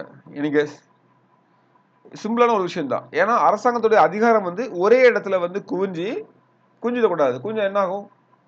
சர்வாதிகாரமா மாறிடும் அப்படிதானே. ஸோ அதனாலதான் இந்த விதி வந்து உருவாக்கப்பட்டிருக்கு. ஓகேங்களா. ஒரு நாட்டினுடைய பொது சேவைகள்ல நிர்வாகத்துறையிலிருந்து நீதித்துறையை நமக்கு வந்து பிரிப்பதற்கான நடவடிக்கைகள் இருக்கணும் அப்படி சொல்றது. இப்ப சட்டம் போடும் அதை செயல்படுத்தக்கூடிய நிர்வாகத்துறை தப்பு செய்தா தண்டிக்கக்கூடியது நீதித்துறை அப்படிதானே. ரெண்டு தனித்தனியா இயங்கணும். கரெக்டா. ஸோ அது வந்து பாத்தீங்கன்னா ரெண்டும் ஒரே மாதிரி இயங்கினா நமக்கு வந்து பிரச்சனை. சட்டம் போடுறவங்களும் அதுக்கான சட்டத்துக்கான தண்டனை கொடுக்குறவங்களும் தனித்தனியா இயங்குறது தான் கரெக்டான அப்ரோச் இல்லையா.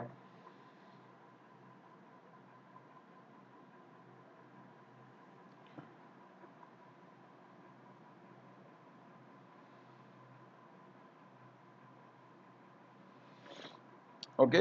ஸோ அப்படி இருந்தா என்ன ஆகும், வேலியை பயிரை மேயறது மாதிரி ஆகிடும். ஓகேங்களா. அப்படி சொல்றதை விட இப்போ ஒரு கேம் நடக்குது, ஒரு கிரிக்கெட் நடக்குது. ஸோ பேட்ஸ்மேனே அம்பையரா இருந்தா எப்படி இருக்கும், நல்லா இருக்காது அப்படின்னா. ஸோ பேட்ஸ்மேன் வேற அம்பையர் வேற அப்படின்ற மாதிரி இருக்கணும். ஸோ அப்போ அதான் வந்து நமக்கு ஆர்டிகல் 50 சொல்லுது. ஸோ ஆர்டிகல் 51 நமக்கு என்ன சொல்லுது அப்படின்னு பார்த்தீங்கன்னா, அடுத்ததாட்டு இது ஒரு முக்கியமானது. இது அமைதியை பற்றி பேசக்கூடியது. சர்வதேச அமைதி மற்றும் பாதுகாப்பை மேம்படுத்துதல். ஓகேங்களா. நமக்கு என்ன இந்த முக்கியமான கீவேர்டு சர்வதேச அமைதி, இன்டர்நேஷனல் பீஸ் அண்ட் செக்யூரிட்டி. ஓகேங்களா. சர்வதேச அமைதி மற்றும் பாதுகாப்பை உறுதி செய்தல். Maintain honourable relation between Nations, respect international law and treaties.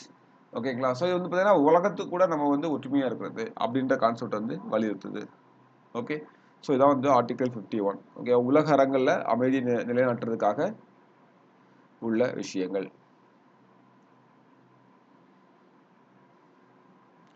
So இதுக்கு கீழே வந்து ரொம்ப முக்கியமான ஒரு விஷயம் அப்படின்னு பார்த்தீங்கன்னா நேருவுடைய பஞ்சசீல கொள்கை. ஓகேங்களா. பஞ்சசீல் பிரின்சிபல்ஸ். நேருடைய பஞ்சசீல் பிரின்சிபல் எப்போ கொண்டு வந்திருப்பாருன்னா 1954 கொண்டு வந்திருப்பாரு. இது ஏன் சொல்றேன்னா ஸ்கூல் புக்ல இருக்குது. ஓகேங்களா. ஸோ அதே மாதிரி பார்த்தீங்கன்னா அணிசேரா இயக்கம் அப்படின்ற ஒன்று வந்து கொண்டு வந்திருப்பாரு. ஓகேங்களா. எல்லாமே ஆர்டிகிள் 51க்கு அடித்தளமா வந்து விளங்கக்கூடியது தான். ஓகேங்களா. ஆர்டிகிள் 51 அடித்தளமா வச்சு வந்தது தான். ஓகே. ஸோ பார்த்தீங்கன்னா எல்லாமே நம்ம வீட்டுக்குள்ளே எப்படி இருக்குன்னு சொல்லுது. இது வந்து பக்கத்து வீட்டுக்காரங்க கூட எப்படி இருக்குன்னு சொல்லுது. ஓகேங்களா. அதாவது பக்கத்து நாட்டுக்காரங்க கூட எப்படி இருக்கணும் அப்படின்னு சொல்லுது. ஓகே. ஸோ ஆர்டிகல் 51A இதான் வந்து டோட்டலாக ஆர்டிகிள். ஸோ இப்போ உங்களுக்கே வந்து ஒரு ஐடியா வந்திருக்கும் இல்லையா. ஸோ நமக்கு வந்து இவ்வளோ ஆர்டிகிள் இருக்குது, இதை இப்படி தான் படிக்கணும் அப்படின்னு சொல்லிட்டு இதை வந்து மனப்பாடம் பண்ணி ஆக வேண்டும், வேற வழி கிடையாது.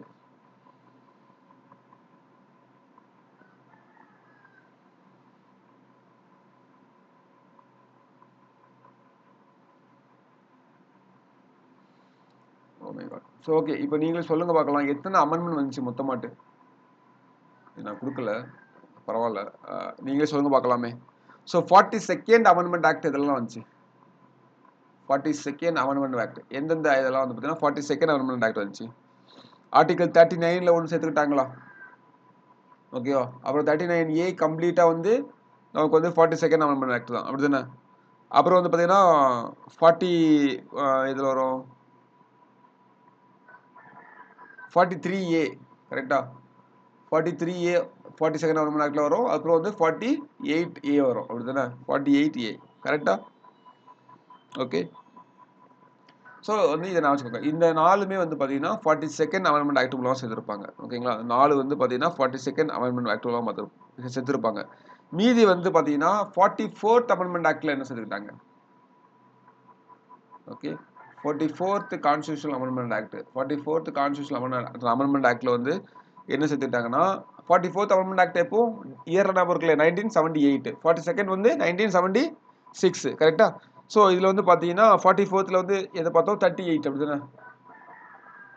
ஸோ 38 நம்ம வந்து பார்த்துருப்போம் கரெக்டா.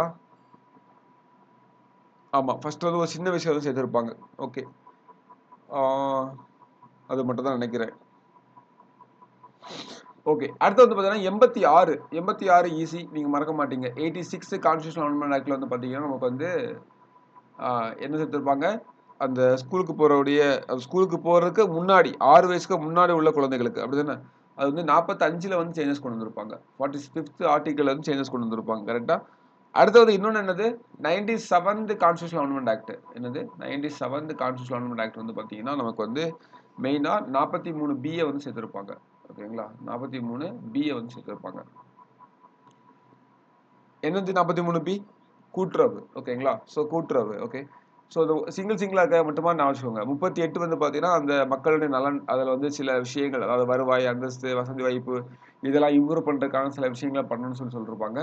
86 வந்து 45வது கான்ஸ்டிடியூஷன் அமெண்ட்மென்ட். 86 வந்து எஜுகேஷன் லெட்டரா இருந்து, அங்க வந்து பார்த்தீங்கன்னா, அந்த அந்த காலத்துக்கு முன்னால 6 வயசுக்கு முன்னால உள்ள விஷயங்கள பத்தி பேசியிருப்பாங்க. 97 43 பி வந்து நமக்கு வந்து என்ன சொல்லியிருப்பாங்க? கூட்டுறவு சங்கங்கள் அமைக்கிறத பத்தி சொல்லியிருப்பாங்க. கரெக்ட்டா? ஃபைன்.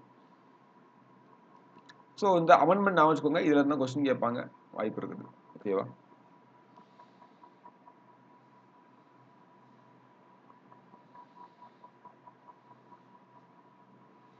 ஓகே. இதுல வந்து பார்த்தீங்கன்னா, சில விஷயங்கள், இதோடைய தோற்றம் மற்றும் அதுக்கான பின்னணிகள் அத பத்தி பார்க்கலாம்.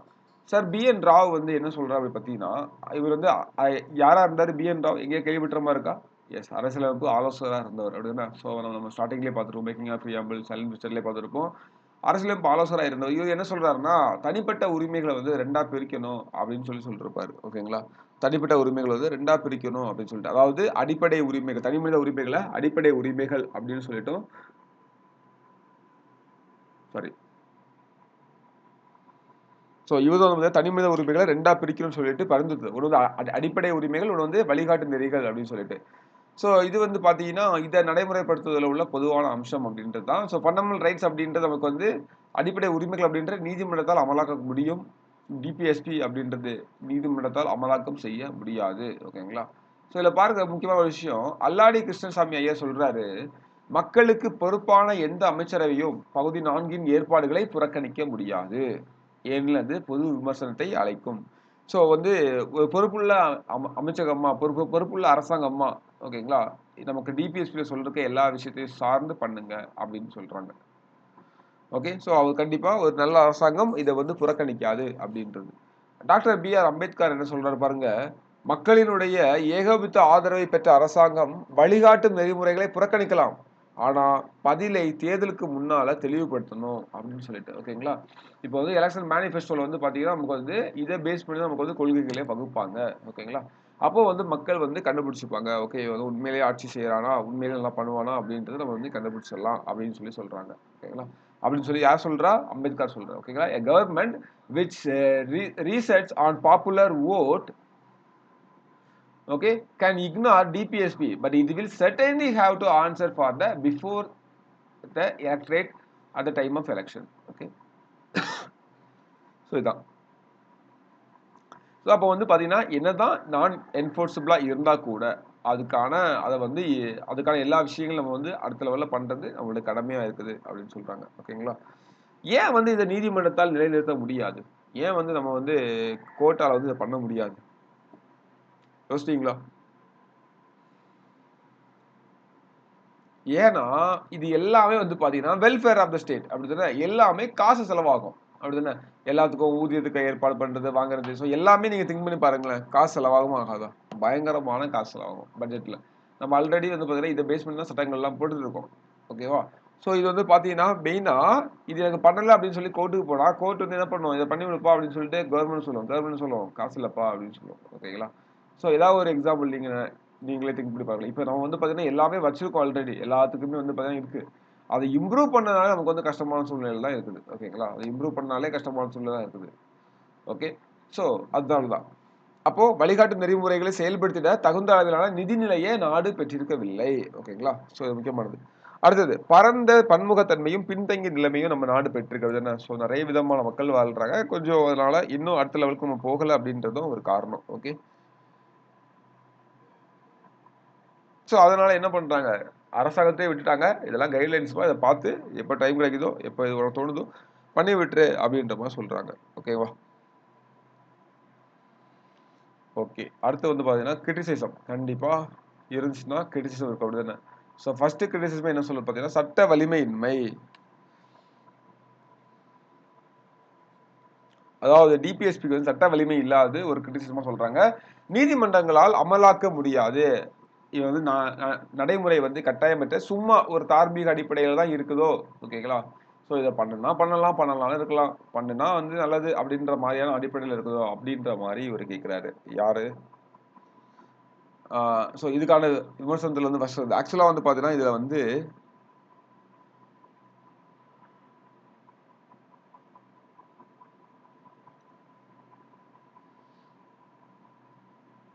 ஆமா. ஸோ பொதுவாவே வருது. ஓகேங்களா? ஆக்சுவலா வந்து பார்த்தீங்கன்னா, ஆ ஐவர் ஜென்னிங்ஸ் அப்படின்ட்டு என்ன சொல்லுவாருன்னா, இது வந்து ஜஸ்ட் நோக்கங்கள் சாரி. அது வந்து பக்தியிலான ஒரு உயர்ந்த லட்சியங்கள் மட்டுமே. ஆனா அது வந்து எந்த அளவுக்கு எஃபெக்டிவா இருக்கும். ஜஸ்ட் வந்து ஒரு ஆசை, ஒரு லட்சியம், கனவு இப்படி இருக்கணும் அப்படின்ற மாரி. ஸோ அதுக்கான முயற்சிகள பண்றாங்க.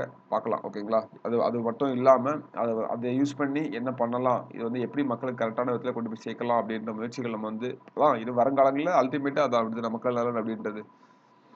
அடுத்து பாருங்க, தர்க்கமற்ற அமைப்பு. இல்லாஜிக்கலி அரேஞ்ச்டு. அதான் சொல்றாங்க. ஸோ என்ன சொல்றாங்கன்னா, நமக்கு வந்து ஆ இப்போ வந்து ஒரு ஆர்டரே இல்லாம இருக்கு இல்லையா? ஸோ நம்ம இப்போ வந்து ஆர்டர் பண்ணிக்கிறோம். இதெல்லாம் காந்தியன் இதெல்லாம் கான்ஸ்டிடியூஷன்ல அப்படி இருக்காது. ஓகேங்களா? ஸோ ஒரு ஆர்டரே இல்லாம இருக்கு அப்படின்றது ஒரு கம்ப்ளைண்ட்டா சொல்றாங்க. அ என்ன நோக்கத்துல சொல்றீங்க? சும்மா இஷ்டத்துக்கு ஏதாவது சொல்லி வச்சுட்டீங்க அப்படின்ற மாரி இருக்கு அப்படின்ற மாரி. அதே மாரி பாருங்க சட்டப்பிரிவு 48 நமக்கு வந்து பசு, இறைச்சி தடை பண்றது, இது போன்ற சில கொள்கைகள் வந்து மரபுவாதமான நம்மள வந்து பின்னோக்கியதாக கருதப்படுது. ஓகேங்களா? ஸோ இது வந்து பகுத்தறிவு ஆட்சிய விட மதத்தின் அடிப்படையில ஆட்சி அப்படின்ற மாரி நம்ம கொண்டு வந்துருது. ஸோ அத கொண்டு இதுல வச்சிருக்கீங்களே அப்படின்னு சொல்லி கேட்கறாங்க. ஓகே. கொஞ்சம் நியாயமானது அப்படித்தானே? ஓகே. ஸோ அதுக்கப்புறம் பார்த்தீங்கன்னா, அரசியலமைப்பு முரண்பாடு. என்ன அரசியலமைப்பு முரண்பாடு? டிபிஎஸ்பி பெரும்பாலும் அடிப்படை உரிமைகளுடன் முரண்படுகிறது. கரெக்ட்டா? அடிப்படை உரிமைகளுடன் வந்து முரண்படும் விதமா இருக்குது. ஸோ இது வந்து பார்த்தீங்கன்னா, இதுக்கு ஒரு முக்கியமான கேஸ் வந்திருக்கும். என்னன்னு பார்த்தீங்கன்னா, இப்போ வெல்ஃபேர் ஆஃப் த ஸ்டேட் அப்படிதானே? இப்ப பின்தங்கி இருக்கவங்கள டெவலப் பண்ணணும். ஸோ இதெல்லாம் பண்ணும்போது, நமக்கு அங்க அடிப்படை உரிமைகள சில ஆர்டிகிள் வந்து மாத்த வேண்டியிருக்குது. அப்படிதானே? ஸோ இங்க நம்ம டெவலப் பண்றதுனால, இங்க நம்ம ஒரு சேஞ்ச் பண்றதுனால, ஹோல் இதையும் சிஸ்டத்தையும் மாத்துற மாரி இருக்குது. ஓகேங்களா? ஸோ மெயினா வந்து ஆர்டிகிள் 12 டூ 35 நமக்கு வந்து ஃபண்டமெண்டல் ரைட்ஸ் கூட நமக்கு வந்து வயலேட் ஆவுது. ஸோ இடிக்குது அப்படின்னு சொல்றாங்க. ஸோ அப்பதான் நமக்கு வந்து இதுல சொல்றாங்க. என்னன்னு பார்த்தீங்கன்னா, ஓகே. ஃபர்ஸ்ட் வந்து பார்த்தீங்கன்னா 3 கேஸ் நான் வந்து சொல்றேன். 4 கேஸ் வரும்னு நெனைக்கிறேன். ஒண்ணு வந்து பார்த்தீங்கன்னா, சம்பகம் துரைராஜன் மதராஸ் மாநிலம். இதுல வந்து என்ன சொல்றாங்க அப்படின்னு பார்த்தீங்கன்னா, ஃபர்ஸ்ட் சம்பக துரைராஜன். ஓகே. இந்த கேஸ் பாருங்க. ஒண்ணு போட்டுக்கலாமா? சம்பகம் துரைராஜன். அப்புறம் வந்து 1951ல மதராஸ் மாநிலத்தில. அரசுக்கு வழிகாட்டும் நெறிமுறைகள் அடிப்படை உரிமைகளுக்கு துணையா வந்து விளங்குது அப்படின்னு சொல்லுவாங்க. அடிப்படை உரிமைகள் பாராளுமன்ற சட்டத்தில வந்து திருத்தம் செய்யப்படலாம். ஓகே. திருத்தம் செய்யப்படலாம். ஓகேங்களா? ஸோ அப்படிதான் இது வந்து நடக்குது. ஸோ அடுத்து பாருங்க முக்கியமானது ஒரு லோக்நாத் வெர்சஸ் பஞ்சாப் மாநிலம் கேஸ். லோக்நாத் வெர்சஸ் பஞ்சாப் மாநிலம் கேஸ். இது என்னன்னு பார்த்தீங்கன்னா, அரசுக்கு வழிகாட்டும் நெறிமுறைகள வந்து நடைமுறைப்படுத்த அடிப்படை உரிமைகளை சட்ட திருத்தம் செய்ய இயலாது. ஸோ இத பண்றதுக்காக அங்க போய் சட்ட திருத்தம் நம்ம பண்ணிட்டு இருக்க முடியாது. ஓகேங்களா? இது நீங்க இவ்வளவு ஏரியா இத வந்து உங்களுக்கு ஏத்த மாரி நீங்க வந்து டிசைன் பண்ணிக்கோங்க அப்படின்றது தான் இதோட மீனிங். ஓகே. ஸோ அதே மாரி பார்த்தீங்கன்னா, 24வது திருத்தம் 1971 அடிப்படை உரிமைகளை சேர்க்கவோ, அகற்றவோ பாராளுமன்றத்துக்கு அதிகாரம் உண்டு அப்படின்னு சொல்றாங்க. ஓகேங்களா? ஓகே. அடுத்தது கேசவானந்த பாரதி கேஸ். இது என்ன சார் கேசவானந்த பாரதி கேஸ் அப்படின்னு பார்த்தீங்கன்னா, இது வந்து பார்த்தீங்கன்னா 31 சிக்கு ஓகே. அது 2வது விதி வந்து அரசியலமைப்புக்கு எதிரானதாகவும், மதிப்பற்றதாகவும் இருக்குது அப்படின்னு சொல்றாங்க. ஓகேங்களா? ஸோ வந்து பார்த்தீங்கன்னா, இதுல வந்து என்னன்னா மெயினா அடிப்படை கடமைகளான விதி. அதாவது நமக்கு வந்து ஆர்டிகிள் 14 ஆகட்டும், 19 ஆகட்டும், 31 ஆகட்டும். இதெல்லாம் வந்து பார்த்தீங்கன்னா, ஆதிக்கம் மிகுந்ததாட்டு அரசுக்கு வழிகாட்டுடைய நெறிமுறைகள வந்து வழங்குது அப்படின்னு சொல்றாங்க. ஓகே. ஸோ மெயினானதுதான் மினர்வா மில் கேஸ். இந்த கேஸ்ல என்ன சொல்றாங்கன்னா, அடிப்படை உரிமைகள் மற்றும் வழிகாட்டு நெறிமுறைகள் 2யும் அடித்தளமாக கொண்டு அமைக்கப்பட்டது தான் நம்மளுடைய அரசியலமைப்பு அப்படின்னு சொல்றாங்க. ஓகேங்களா? இது ரொம்ப முக்கியமானது. என்னது? Minerva mill case. Okay. So அரசியலமைப்புடைய பேஸ் பாயிண்டே என்ன அப்படின்னு பார்த்தீங்கன்னா, ஃபண்டமெண்டல் ரைட்ஸும், டிபிஎஸ்பியும் தான் அப்படின்னு சொல்றாங்க. ஃபண்டமெண்டல் ரைட்ஸும், டிபிஎஸ்பியும் தான் அப்படின்னு சொல்றாங்க. ஓகேங்களா? ஸோ முக்கியமானது.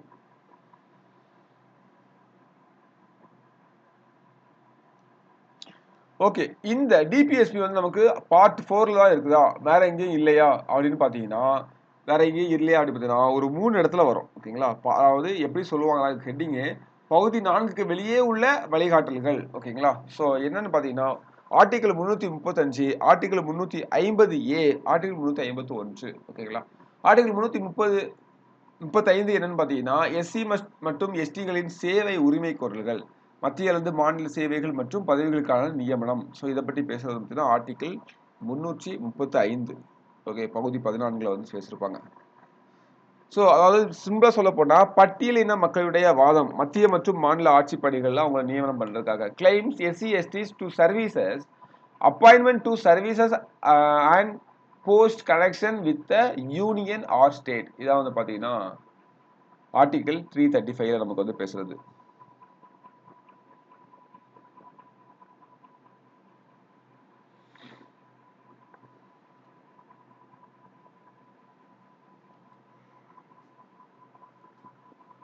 ஓகே, அப்போ இதில் உங்களுக்கு என்னென்ன வைக்கணும்? எஸ்சி எஸ்டி அதுக்கான என்னது வேலை வாய்ப்புகள் அப்படின்ற மாதிரி, வேலை வாய்ப்புகள் உரிமை கோரல் அப்படின்றத நீங்கள் வந்து ஞாபகம் போதுமானது. ஓகேவா?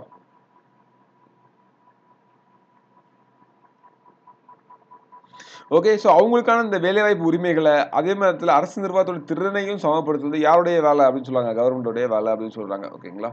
ஸோ இதான் வந்து பார்த்தீங்கன்னா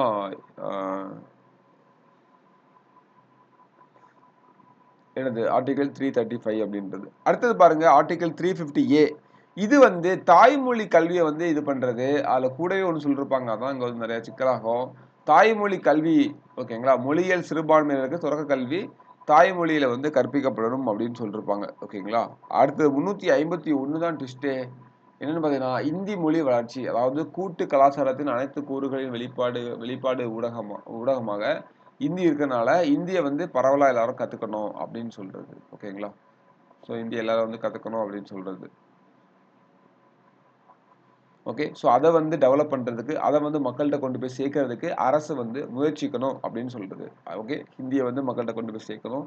ஸோ அடுத்த லெவலில் அதை கொண்டு போகணும் அப்படின்றதுக்காக, அதாவது ஒரு காமன் மீடியமாக நமக்கு செயல்படணும் அப்படின்றதுக்காக பண்ணப்பட்ட ஒரு நெக்ஸ்ட் லெவல் அப்படின்ற மாதிரி சொல்லலாம். ஓகே, ஸோ இது வந்து பார்த்தீங்கன்னா அகைன் இது எல்லாமே ஒரு கோட்பாடுகள் தான். இதை நீங்கள் பண்ணலாம் அப்படின்ற மாதிரி தான் இருக்கும். ஓகேங்களா? ஸோ அது வந்து பார்த்தீங்கன்னா பண்ணலை அப்படின்றப்ப நம்ம வந்து கோர்ட்டில் போய் கொஸ்டின் பண்ண முடியாது. ஓகே,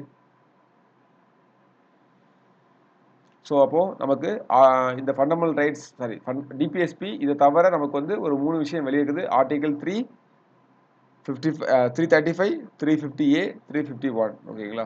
ஸோ 3 வந்து நான் வச்சுக்கோங்க. இதுவும் எக்ஸாம் ஏரியா தான், இதுவும் கொஸ்டின் கேட்பாங்க தான். ஓகேங்களா? ஆர்டிகல் 335 என்னலாம் 335, 350A, 351. ஓகேங்களா? இது வந்து எஸ்சி எஸ்டி, இது வந்து லாங்குவேஜ். அப்புறம் 351 என்ன பார்த்தோம்? இந்தி மொழி, ஹிந்தி. ஓகேங்களா?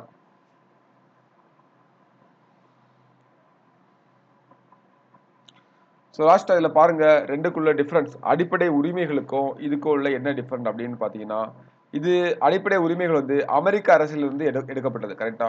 இது நமக்கு எங்க எடுத்தாங்க? டிபிஎஸ்பி ஐரிஷ் கான்ஸ்டியூஷன்ல எடுத்தாங்க. கரெக்டா? ஸோ இது வந்து ஒரு மாதிரி நெகட்டிவ் கான்செப்ட். அதாவது ஃபண்டமெண்டலிஸ்ட் என்ன சொல்லுவாங்கன்னா, இதை வந்து பண்ணக்கூடாது, அரசு இதை பண்ணக்கூடாது, அரசு இந்த நடவடிக்கைகள் இருந்து இப்படி மக்களை ஃப்ரீயா வந்து அலோ பண்ணதுக்கு தடுக்கக்கூடாது அப்படின்ற மாதிரியே சொல்லியிருப்பாங்க. ஓகேங்களா? ஸோ தீண்டாமையை வந்து அபாலிஷ் பண்ணப்படணும், ஸோ தீண்டாமை இப்படி காட்டக்கூடாது அப்படின்ற மாதிரி. இது பாருங்க எல்லாமே பாசிட்டிவ் அப்படிதானே? ஸோ இது வந்து பார்த்தீங்கன்னா அரசு வந்து இப்படி பண்ணுங்க அப்படின்ற மாதிரி. ஓகேங்களா? ஸோ பாசிட்டிவான இது இருக்கும். ஃபண்டமெண்டல் ரைட்ஸ் வந்து பார்த்தீங்கன்னா ஜஸ்டிசபிள் அப்படிதானே, என்ஃபோர்ஸ்டு பை கோர்ட்ஸ். டிபிஎஸ்பி வந்து பார்த்தீங்கன்னா நான் ஜஸ்டிசபிள். டிபிஎஸ்பி வந்து பார்த்தீங்கன்னா நான் ஜஸ்டிசபிள். ஓகேங்களா? ஸோ நமக்கு இது பார்த்துட்டோம். அடுத்தது நான் ஆல்ரெடி சொன்ன மாதிரி ஃபண்டமெண்டல் ரைட்ஸ் வந்து பார்த்தீங்கன்னா அதோட ஏம் என்ன? அரசியல் ஜனநாயகத்தை நிறுவுவது. ஓகேங்களா? ஸோ இதோட நோக்கம் என்ன? சோசியல் அண்ட் எக்கனாமிக் ஜனநாயகத்தை, டெமோக்ரஸியை வந்து நிறுவுவது. ஓகேங்களா? ஸோ அடுத்தது பார்த்தீங்கன்னா இது வந்து பார்த்தீங்கன்னா சட்ட ரீதியாக அனுமதி உண்டு, இதுக்கு சட்ட ரீதியாக கிடையாது. தார்மீக மற்றும் அரசியல் அனுமதி மட்டும் தான் உண்டு. இது வந்து தனி மனிதனை மேம்படுத்துது, இது சமூக நலனை மேம்படுத்துது. ஓகேங்களா? அது புரியுது இல்லையா வித்தியாசம்? அடுத்து பாருங்க சட்டவாக்கம் தேவையில்லாமல் செய்யப்படுகின்றன. ஓகேங்களா? Legislation implement. ஓகே, இங்க சட்டவாக்கம் மூலமே நமக்கு வந்து செயல்படுத்தப்படும். அதாவது என்னன்னு பார்த்தீங்கன்னா, இதுக்கு நம்ம பண்ணணும் அப்படின்னு பார்த்தீங்கன்னா, அதாவது டிபிஎஸ்பியில் சொல்லிருக்கப்பட்ட ஒரு விஷயத்தை நம்ம பண்ணணும் அப்படின்னு பார்த்தீங்கன்னா, ஃபார் எக்ஸாம்பிள் இப்போ வந்து ஒரு வேலை வாய்ப்புக்கானது கொண்டு வரணும் அப்படின்னா, எம்ஜி நரேகா உருவாக்கணும் அப்படின்னா அதுக்கு ஒரு சட்டத்தை கிரியேட் பண்ணணும். அந்த சட்டத்தின் மூலமாக நம்ம வந்து பண்ணணும். ஆனால் இது வந்து act itself as a என்னது சட்டமாக செயல்படும் அப்படிதானே? ஸோ நமக்கு வந்து டைரெக்டாக போயிட்டு நமக்கு வந்து ஆர்டிகல் 14 வந்து ரைட் ஈக்குவாலிட்டி இருக்குது, அப்போ எனக்கு வந்து சம வேலைகள் சம உரிமை கிடைக்கணும் அப்படின்னு சொல்லிட்டு அதுக்காக ஒரு சட்டம் கிரியேட் பண்ண தேவையில்லை. ஆர்டிகல் 14 சட்டம் தான் அப்படின்ற மாதிரி. ஆனால் இங்கே வந்து அப்படி கிடையாது. இது வந்து சட்டம் அப்படின்றது நமக்கு உருவாக்கி அது மூலமாக தான் பண்ண முடியும். புரியுதா? ஸோ அதான் வந்து ரெண்டுக்குள்ள வித்தியாசம். உங்க பாருங்க, to not require any legislation for implementation. இப்போ இதை வந்து இம்ப்ளிமெண்ட் பண்ணணும் அப்படின்னா அதுக்கு எந்த ஒரு லெஜிஸ்லேஷனும் தேவை கிடையாது. ஆனால் இதை இம்ப்ளிமெண்ட் பண்ணணும் அப்படின்னா அதுக்கு வந்து லெஜிஸ்லேஷன் நமக்கு வந்து தேவை. ஓகேங்களா? ஸோ இப்போ வந்து பார்த்தீங்கன்னா ஏதோ ஒரு விஷயத்துக்காக மறுபடியும் வந்து அவங்க சொல்றது வாங்குறது இந்த மாதிரி விஷயம். ஓகேங்களா? ஸோ அடுத்து பாருங்க, சட்டங்களை சட்டவிரோதமாக அறிவிக்கும் அதிகாரம் நீதிமன்றத்துக்கு உண்டு. இங்க டிபிஎஸ்பியை மீறும் சட்டங்களை சட்டவிரோதமாக அறிவிக்க முடியாது. ஸோ இது வந்து பார்த்தீங்கன்னா ஆல்ரெடி நமக்கு வந்து அந்த நான் ஜஸ்டிசபிள் அந்த அந்த அந்த ஃபார்மேட் தான், அந்த மீன் தான். ஓகேங்களா?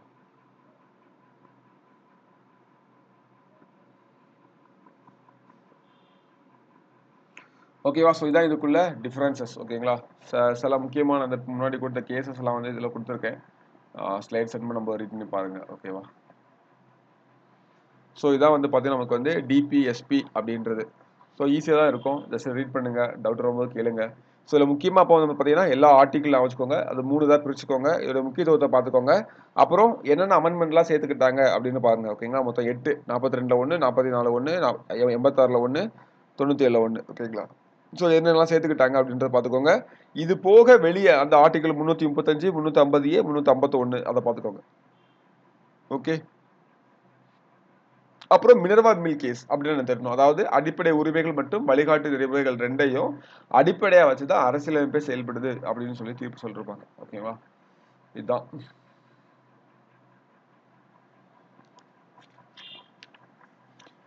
அடுத்தது நமக்கு இருக்கிறது என்னன்னு பாத்தீங்கன்னா அடிப்படை கடமைகள். ஓகேங்களா? ஒரு சின்ன டாபிக், ஜஸ்ட் ஒரு 11 விஷயம் தான் இருக்கும். அதை நம்ம வந்து பார்த்து கம்ப்ளீட் பண்ணிடலாம். ஓகேங்களா? ஸோ ஜஸ்ட் கவனிச்சுக்கோங்க. ஸோ இது எங்க இருந்து எடுக்கிறாங்க அப்படின்னு பாத்தீங்கன்னா நமக்கு சோவியத் ஒன்றியத்துல இருந்து, முன்னாள் சோவியத் ஒன்றியத்துல இருந்து, இப்ப ரஷ்யா, ஓகேங்களா, யுஎஸ்எஸ்ஆர்ல இருந்து எடுத்தது. அப்போ ஃபண்டமெண்டல் ரைட்ஸ் வந்து அமெரிக்கா, ஃபண்டமெண்டல் டிபிஎஸ்பி வந்து பாத்தீங்கன்னா நமக்கு வந்து ஐரிஷ் கான்ஸ்டியூஷன். இது வந்து நமக்கு எங்க இருந்து இருக்கிறாங்க, அடிப்படை கடமைகள் ரஷ்யால இருந்து இருக்கிறாங்க. ஓகேங்களா? So part 4A article 51A பகுதி வந்து 4A சட்டப்பிரிவு 51Aக்கு கீழே தான் எல்லாமே சொல்லிருப்பாங்க. ஓகேங்களா? ஸோ இதுல ஃபர்ஸ்ட் வந்து ஆரம்பத்துல இது வந்து எந்த அமெண்ட்மெண்ட் மூலமா சேர்த்துக்கிட்டாங்க, 42வது அமெண்ட்மெண்ட் மூலமா தான் இந்த ஒரு பார்ட்டையே வந்து சேர்த்துக்கிட்டாங்க. ஓகேங்களா? லேட்டரா, ஸோ ஸ்டார்டிங் சேர்க்கும்போது 10 கடமைகள் இருந்துச்சு. லேட்டரா 86வது கான்ஸ்டியூஷன் அமெண்ட்மெண்ட் ஆக்ட்ல அந்த எஜுகேஷன் லெட்டர் ஒன்று சேர்ப்பாங்க இல்லையா, ஸோ அதுல நமக்கு இங்கேயும் ஒன்று சேர்த்துட்டாங்க. மொத்தம் 11 கடமைகள் இருக்குது. மொத்தம் எத்தனை அடிப்படை கடமைகள் இருக்கிறவங்களுக்கு 11 அடிப்படை கடமைகள் இருக்குது. 10 வந்து ஒரிஜினல், இது எதுவுமே ஒரிஜினல் கான்ஸ்டியூஷன் கிடையாது. 10 வந்து பாத்தீங்கன்னா 42வது கான்ஸ்டியூஷன் அமெண்ட்மெண்ட் செய்திருப்பாங்க. மீதி 1 வந்து பாத்தீங்கன்னா 86வது கான்ஸ்டியூஷன் அமெண்ட்மெண்ட் ஆக்ட்ல செய்திருப்பாங்க. ஓகேவா?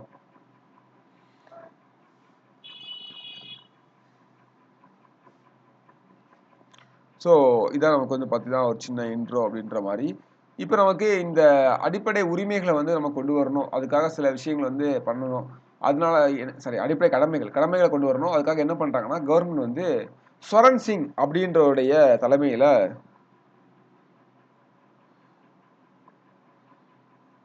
யாரு, ஸ்வரன் சிங் அப்படின்றவருடைய தலைமையில் வந்து பார்த்தீங்கன்னா என்ன பண்றாங்க, ஒரு கமிட்டி ஒன்று ஆரம்பிக்கிறாங்க. ஓகேவா?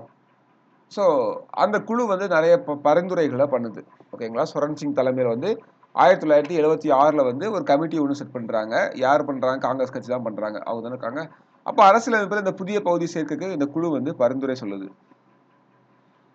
ஓகேவா? ஸோ அரசியலமைப்பில் வந்து பார்த்தீங்கன்னா சில பரிந்துரைகள் வந்து சொல்லுது. ஓகே. இவங்க வந்து ஒரு 8 விஷயம் பரிந்துரை பண்ணுவாங்கன்னு நினைக்கிறேன். ஆனால் எல்லாமே நமக்கு வந்து சேர்த்துக்க மாட்டாங்க. சிலது எக்ஸ்ட்ரா சேர்த்து சிலதை விட்டுட்டு மொத்தமாக 10 சேர்த்துருப்பாங்க. ஓகேங்களா? So okay. இது வந்து பார்த்தீங்கன்னா ஒரு 8 ஃபண்டமெண்டல் டியூட்டிஸ் வந்து சொல்றாங்க. ஸோ அதுக்கப்புறம் பார்த்தீங்கன்னா கடமையை மீறுவர்களுக்கு தண்டனை வழங்கணும் அப்படின்றதையும் இவங்க வந்து பரிந்துரை பண்றாங்க. ஓகேங்களா? அரசியலமைப்பு பயில வந்து சேர்க்கும் போது ஒரு 8 இது சொல்றாங்க. இது குடிமக்களின் கடமைகள் அப்படின்னு சொல்லணும்னு சொல்றாங்க. இது ஒருவேளை இந்த 8 அடிப்படை இதை வந்து பரிந்துரை பண்றாங்க இல்லையா, அதுல தண்டனைகள் மீறப்பட்டா கடுமையான தண்டனைகளும் கொடுக்கணும் அப்படின்னு சொல்றாங்க. ஓகேங்களா? ஆனா காங்கிரஸ் கட்சி வந்து இதெல்லாம் ஏத்துக்கல.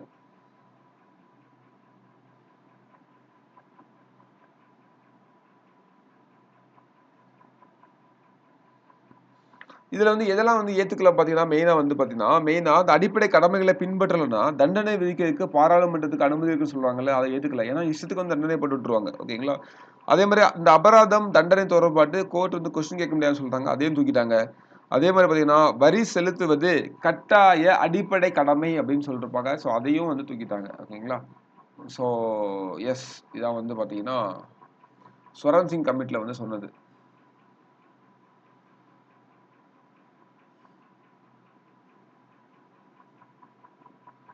ஓகேவா? ஸோ இப்போ நமக்கு வந்து பார்த்தீங்கன்னா 51 நம்ம வந்து படிக்கலாம். 51 7 உள்ள 11 நம்ம வந்து பார்க்கலாம். ஓகேங்களா? ஸோ வந்து பார்த்தீங்கன்னா கொஞ்சம் கஷ்டமா இருக்கும். மீன்ஸ் என்னன்னா அந்த வரிசையா ஞாபகம் வைக்கிறது கொஞ்சம் கஷ்டம். ஓகேங்களா? நான் சொல்றேன். நான் ஒவ்வொன்றா ஸ்டார்ட்டா சொல்றேன். அத வந்து அப்படியே ஃபாலோ பண்ண முடியுதா பார்த்துக்கோங்க. ஓகேங்களா? இத வந்து எப்படி சொல்லியிருப்பாங்க அப்படின்னு பார்த்தீங்கன்னா, ஃபர்ஸ்ட் வந்து ஆ ஆந்தம். ஃபர்ஸ்ட் கீவேர்ட் என்ன? National flag and national anthem. அதான் நான் வச்சுக்கணும். ஓகேங்களா? ஏ. இது வந்து அரசியலமைப்பை மதிக்கவும், அதன் நிச்சயங்களை நிறுவவும், தேசிய கொடி மற்றும் தேசிய கீதம் ஆகியவற்றை மதிக்கவும் நம்ம வந்து சொல்லணும். ஓகே. ஸோ இதுல வந்து பார்த்தீங்கன்னா, மெயினா வந்து ஒரு குடிமக்களுடைய குடியை கடமை தான். ஓகேங்களா? ஒரு சிவிக் கோட் தான். ஓகே. அடுத்து வந்து பார்த்தீங்கன்னா, பி என்ன சொல்லுதுன்னா 51 பி என்ன சொல்லுது அப்படி பார்த்தீங்கன்னா, சாரி 51 ஏல பி. ஓகேங்களா? 51 கிளாஸ் ஏல பி. அது என்ன சொல்லுதுன்னா, ஒரு சுதந்திர இயக்கத்தை உத்வேகமூட்டிய மேலான லட்சியங்களை மதிக்கவும். ஓகேங்களா? மெயினா என்னது? நமக்கு வந்து விடுதலைக்காக போராடுறதுக்காக தூண்டின அந்த கொள்கைகளை வந்து போற்றி பாதுகாத்து வளர்க்கணும் அப்படின்றது. ஓகேங்களா? ஸோ அது வந்து மெயினானது.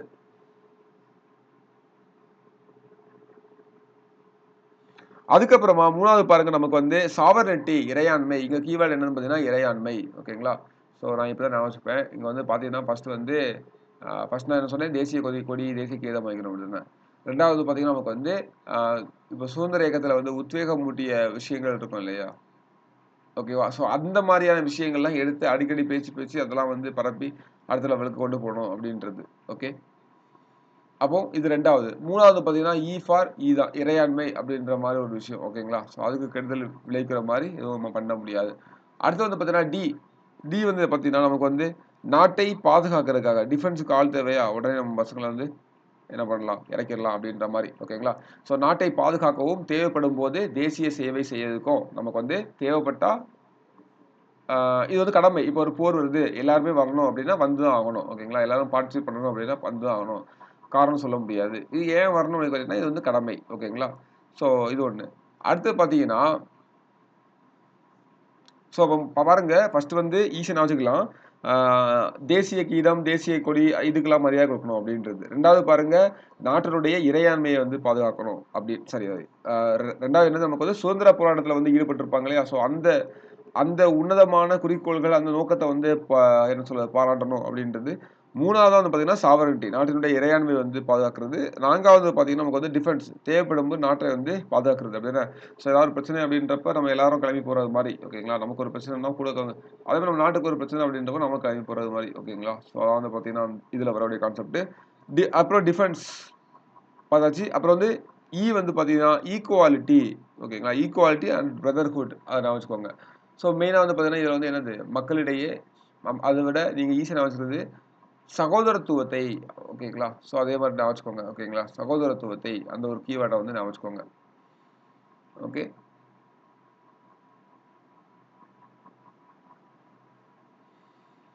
ஓகே. அடுத்து வந்து பார்த்தீங்கன்னா, நமக்கு வந்து கூட்டு oh my God! 1 second.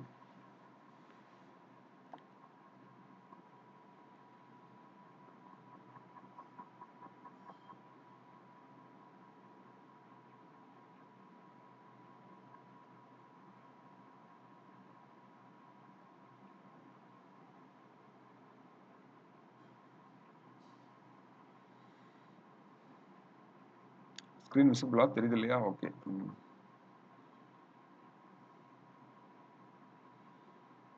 Okay. அடுத்து வந்து பார்த்தீங்கன்னா, கலாச்சாரத்த வந்து பாதுகாக்கிறது. ஓகேங்களா? அடுத்து வந்து பார்த்தீங்கன்னா, கலாச்சாரத்த வந்து பாதுகாக்கிறது. ஓகே. எங்க இது கூட்டு கலாச்சாரம். ஓகேங்களா? ஹெரிடேஜ வந்து பாதுகாக்கிறது. அதே மாரி பார்த்தீங்கன்னா, அடுத்தது நேச்சுரல் என்விரான்மென்ட்ட வந்து பாதுகாக்கிறது. ஓகேங்களா? ஸோ அடுத்தது பார்த்தீங்கன்னா, சுற்றுச்சூழல் environment, wild life okay. So அந்த மாரி விஷயங்கள். காடுகள், ஏரிகள், ஆறுகள், வனவிலங்குகள், இயற்கை சூழல்கள் இதெல்லாத்த வந்து பாதுகாக்கிறது. அடுத்து வந்து பார்த்தீங்கன்னா, அறிவியல் சிந்தனை மற்றும் மனிதநேயம். ஓகேங்களா? ஸோ மெயினா வந்து பார்த்தீங்கன்னா, சயன்டிஃபிக் டெம்பர் அது மட்டும் ஞாபகம் வச்சுக்கோங்க. ஓகே. ஸோ சில யூடியூப் வீடியோஸ்லாம் பார்த்தா தெரிஞ்சிருக்கும். ஃபர்ஸ்ட் டிஸ்க்ளைமரே இந்த ஆர்டிகிள் 51 ஹெச் யூஸ் பண்ணி தான் போட்டு ஸ்டார்ட் பண்ணுவாங்க. ஓகேங்களா? ஸோ மெயினா அந்த ஒருத்தர் எனக்கு டக்குன்னு ஞாபகம் வராரு. மிஸ்டர் ஜேகேன்னு ஒருத்தர் இருப்பாரு. ஓகே.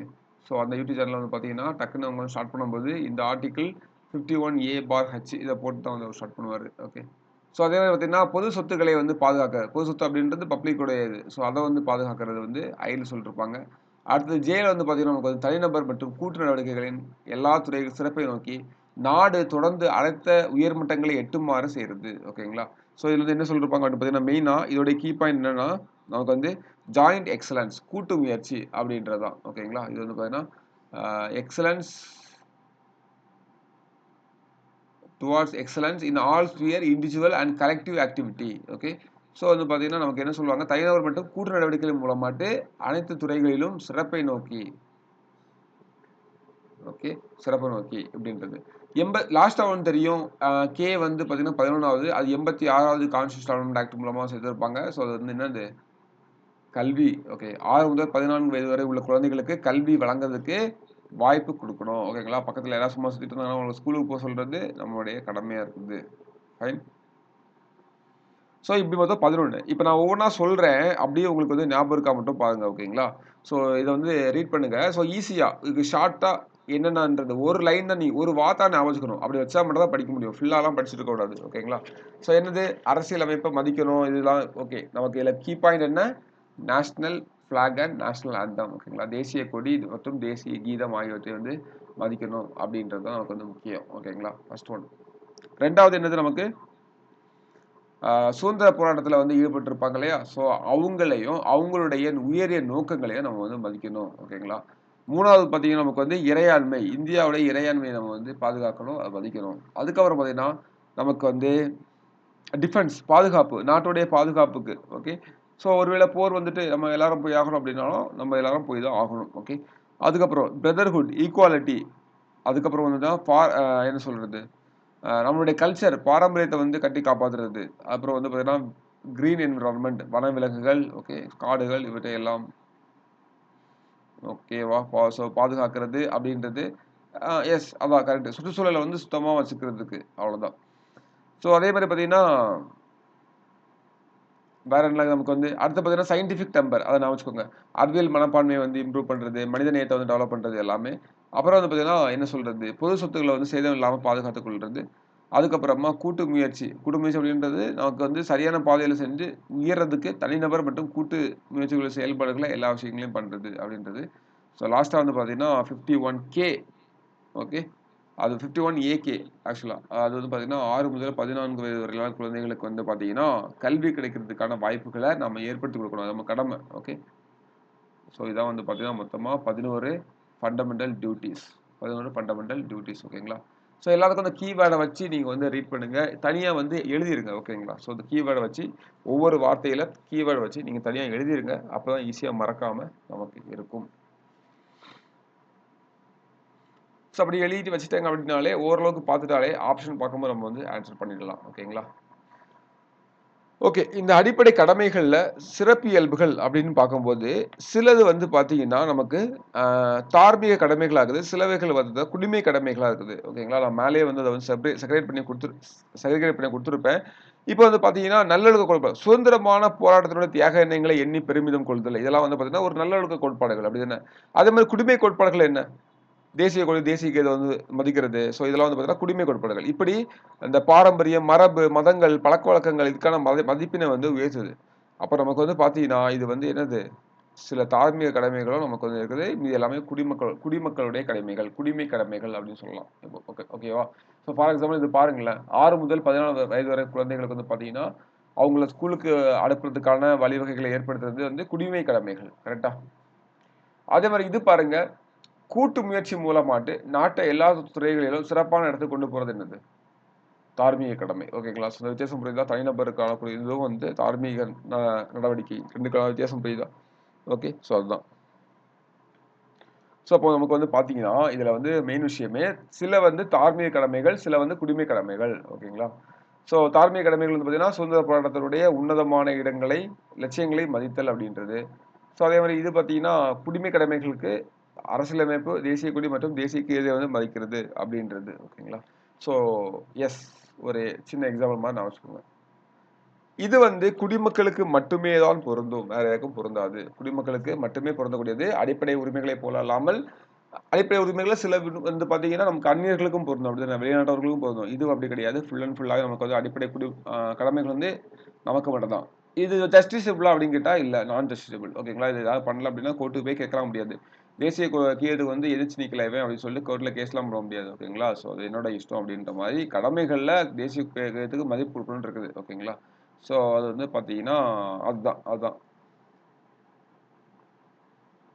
இப்ப வந்து தேசிய கீதத்துக்கு மதிப்பு குடுக்கணும்னு நமக்கு வந்து இருக்குது. அத இப்ப பண்ணல அப்படின்னு சொல்லிட்டு நம்ம வந்து கோர்ட்ல போய்லாம் கேட்க முடியாது. பக்கத்துல உள்ளவன் வந்து தேசிய கீதம் போட்டிருந்தாங்க, எந்திரிச்சு நிக்கல அப்படின்னு சொல்லி கோர்ட்ல போயிட்டு கேட்க முடியாது. கேட்டாலும் ஒண்ணும் பண்ண முடியாது. ஓகேங்களா? இது கடமை. தேசிய கீதம் போட்டா நான் வந்து எந்திரிச்சு ஸ்ட்ரெயிட்டா நின்னு மரியாதை குடுத்து ஆகணும். குடுக்கலன்னா குடுக்கலன்னா அப்படி இல்ல. ஓகேங்களா? ஸோ வந்து ஒரு கடமை அப்படின்னா நம்மளோட டியூட்டி. ஸோ காலைல எந்திரிச்சு பிரஷ் பண்றது, நம்ம வேலைகள பார்க்கறது நம்மளுடைய கடமைன்ற மாரி ஆயிடுச்சு. பண்ணலன்னா என்ன ஆகும்ன்றது ஒண்ணும் ஒண்ணும் பெருசா ஆகாது. ஆனா பண்ணா நல்லது அப்படின்ற மாரி தான். ஓகே. ஸோ அப்போ வந்து பார்த்தீங்கன்னா, நீதிமன்றத்தால் அமலாக்கம் செய்ய முடியாது. ஓகே. ஸோ கோர்ட்ல போயிட்டு கேஸ் போட்டு அத வந்து வாங்கிக்க முடியாது. ஓகேவா? ஸோ லாஸ்ட் இதுல பாருங்க, வர்மா குழுவுடைய சில கண்டுபிடிப்புகள். நீதியரசர் வர்மா அப்படின்ற ஒருத்தரு, அடிப்படை கடமைகள வந்து செயல்படுத்துவதற்கு ஏற்கனவே உள்ள சட்ட ஏற்பாடுகள கண்டறிந்து, நாடாளுமன்றம் ஏற்கனவே சில சட்டங்களை இயற்றியுள்ளது அப்படின்னு சொல்லிட்டு சொல்றாரு.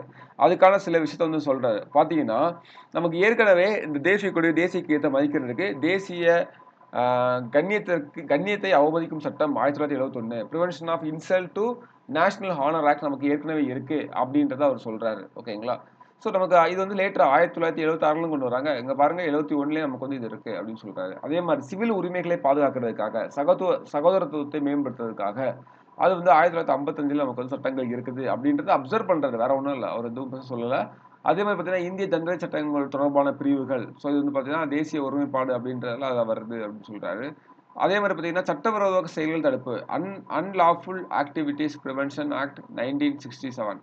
இப்ப இந்தியாவுடைய ஒற்றுமையை நிலைநிறுத்தணும் அப்படின்னா, அப்பன்னா இந்த சட்டம் நமக்கு வந்து ஹெல்ப் பண்ணும் அப்படின்ற மாரி நமக்கு வந்து ஆ யாரு பண்ணியிருக்காங்க? இதெல்லாம் கண்டுபிடிச்சது அதாவது கண்டுபிடிச்சது அப்படின்றது அப்சர்வ் பண்ணது நீதிபதி ஜே.எஸ். வர்மா. ஓகேங்களா? Varma and team.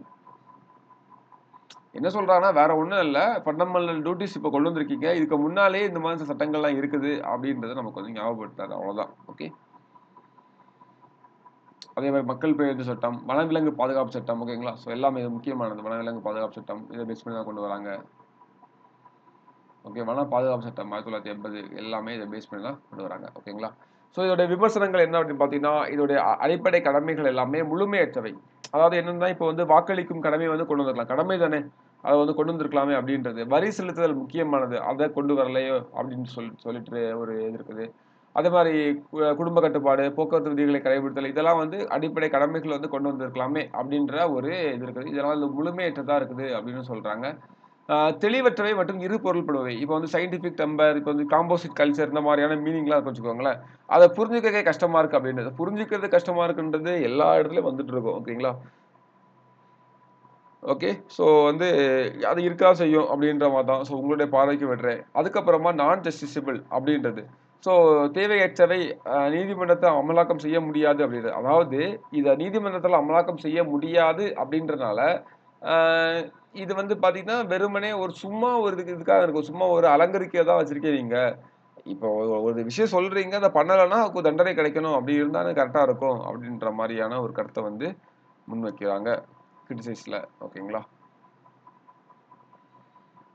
ஸோ இதான் வந்து பார்த்தீங்கன்னா, நமக்கு மொத்தமா அடிப்படை கடமைகள் அப்படின்றது. ஓகேவா?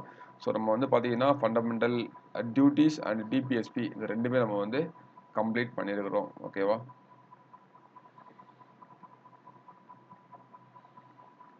இதுல உங்களுக்கு என்ன டவுட் இருந்தாலும் எப்பனாலும் கேளுங்க. ஜஸ்ட் ரீட் பண்ணுங்க. எல்லா ஆர்டிக்கிள் பார்த்துக்கோங்க. கமிட்டிய பார்த்துக்கோங்க. அமெண்ட்மென்ட்ஸ் பார்த்துக்கோங்க. என்னென்ன அமெண்ட்மென்ட்ஸ் மூலமா கொண்டு வந்தாங்க அப்படின்றத பார்த்துக்கோங்க. ஜஸ்ட் அத மட்டும் நம்ம வந்து கிளியரா பார்த்தாலே, இத வந்து ஃபுல்லா படிச்சு முடிச்சிடலாம். ஓகேங்களா? ஸோ ஈஸியான பார்ட் தான். ஸோ மேஜர் பார்ட் நமக்கு வந்து கவர் பண்ணிட்டோம். ஃபர்ஸ்ட் பார்ட் ஆஃப் இது வந்து ஓவர் அப்படின்ற மாரி. அடுத்து வந்து பார்த்தீங்கன்னா, கொஞ்சம் ஃபாஸ்ட்டாவே போகும். யூனிட் 5 அதாவது மெயினா வந்து பார்த்தீங்கன்னா, இந்த யூனியன் எக்ஸிக்யூட்டிவ் குடியரசுத் தலைவர், துணை குடியரசுத் தலைவர் அப்படின்ற விஷயங்கள் எல்லாம் வரிசையா பார்க்கலாம். பிரதமர், கவுன்சில் ஆஃப் மினிஸ்டர்ஸ், கேக் ஓகே. அவங்கள பார்க்கலாம். எஸ். அத வந்து நம்ம நெக்ஸ்ட் கிளாஸ்ல கன்டினியூ பண்ணலாம். ஓகேங்களா? ஸோ இதுல என்ன டவுட் இருந்தாலும் இப்ப கேளுங்க. இதெல்லாம் நம்ம இதோட முடிச்சுக்கலாம்.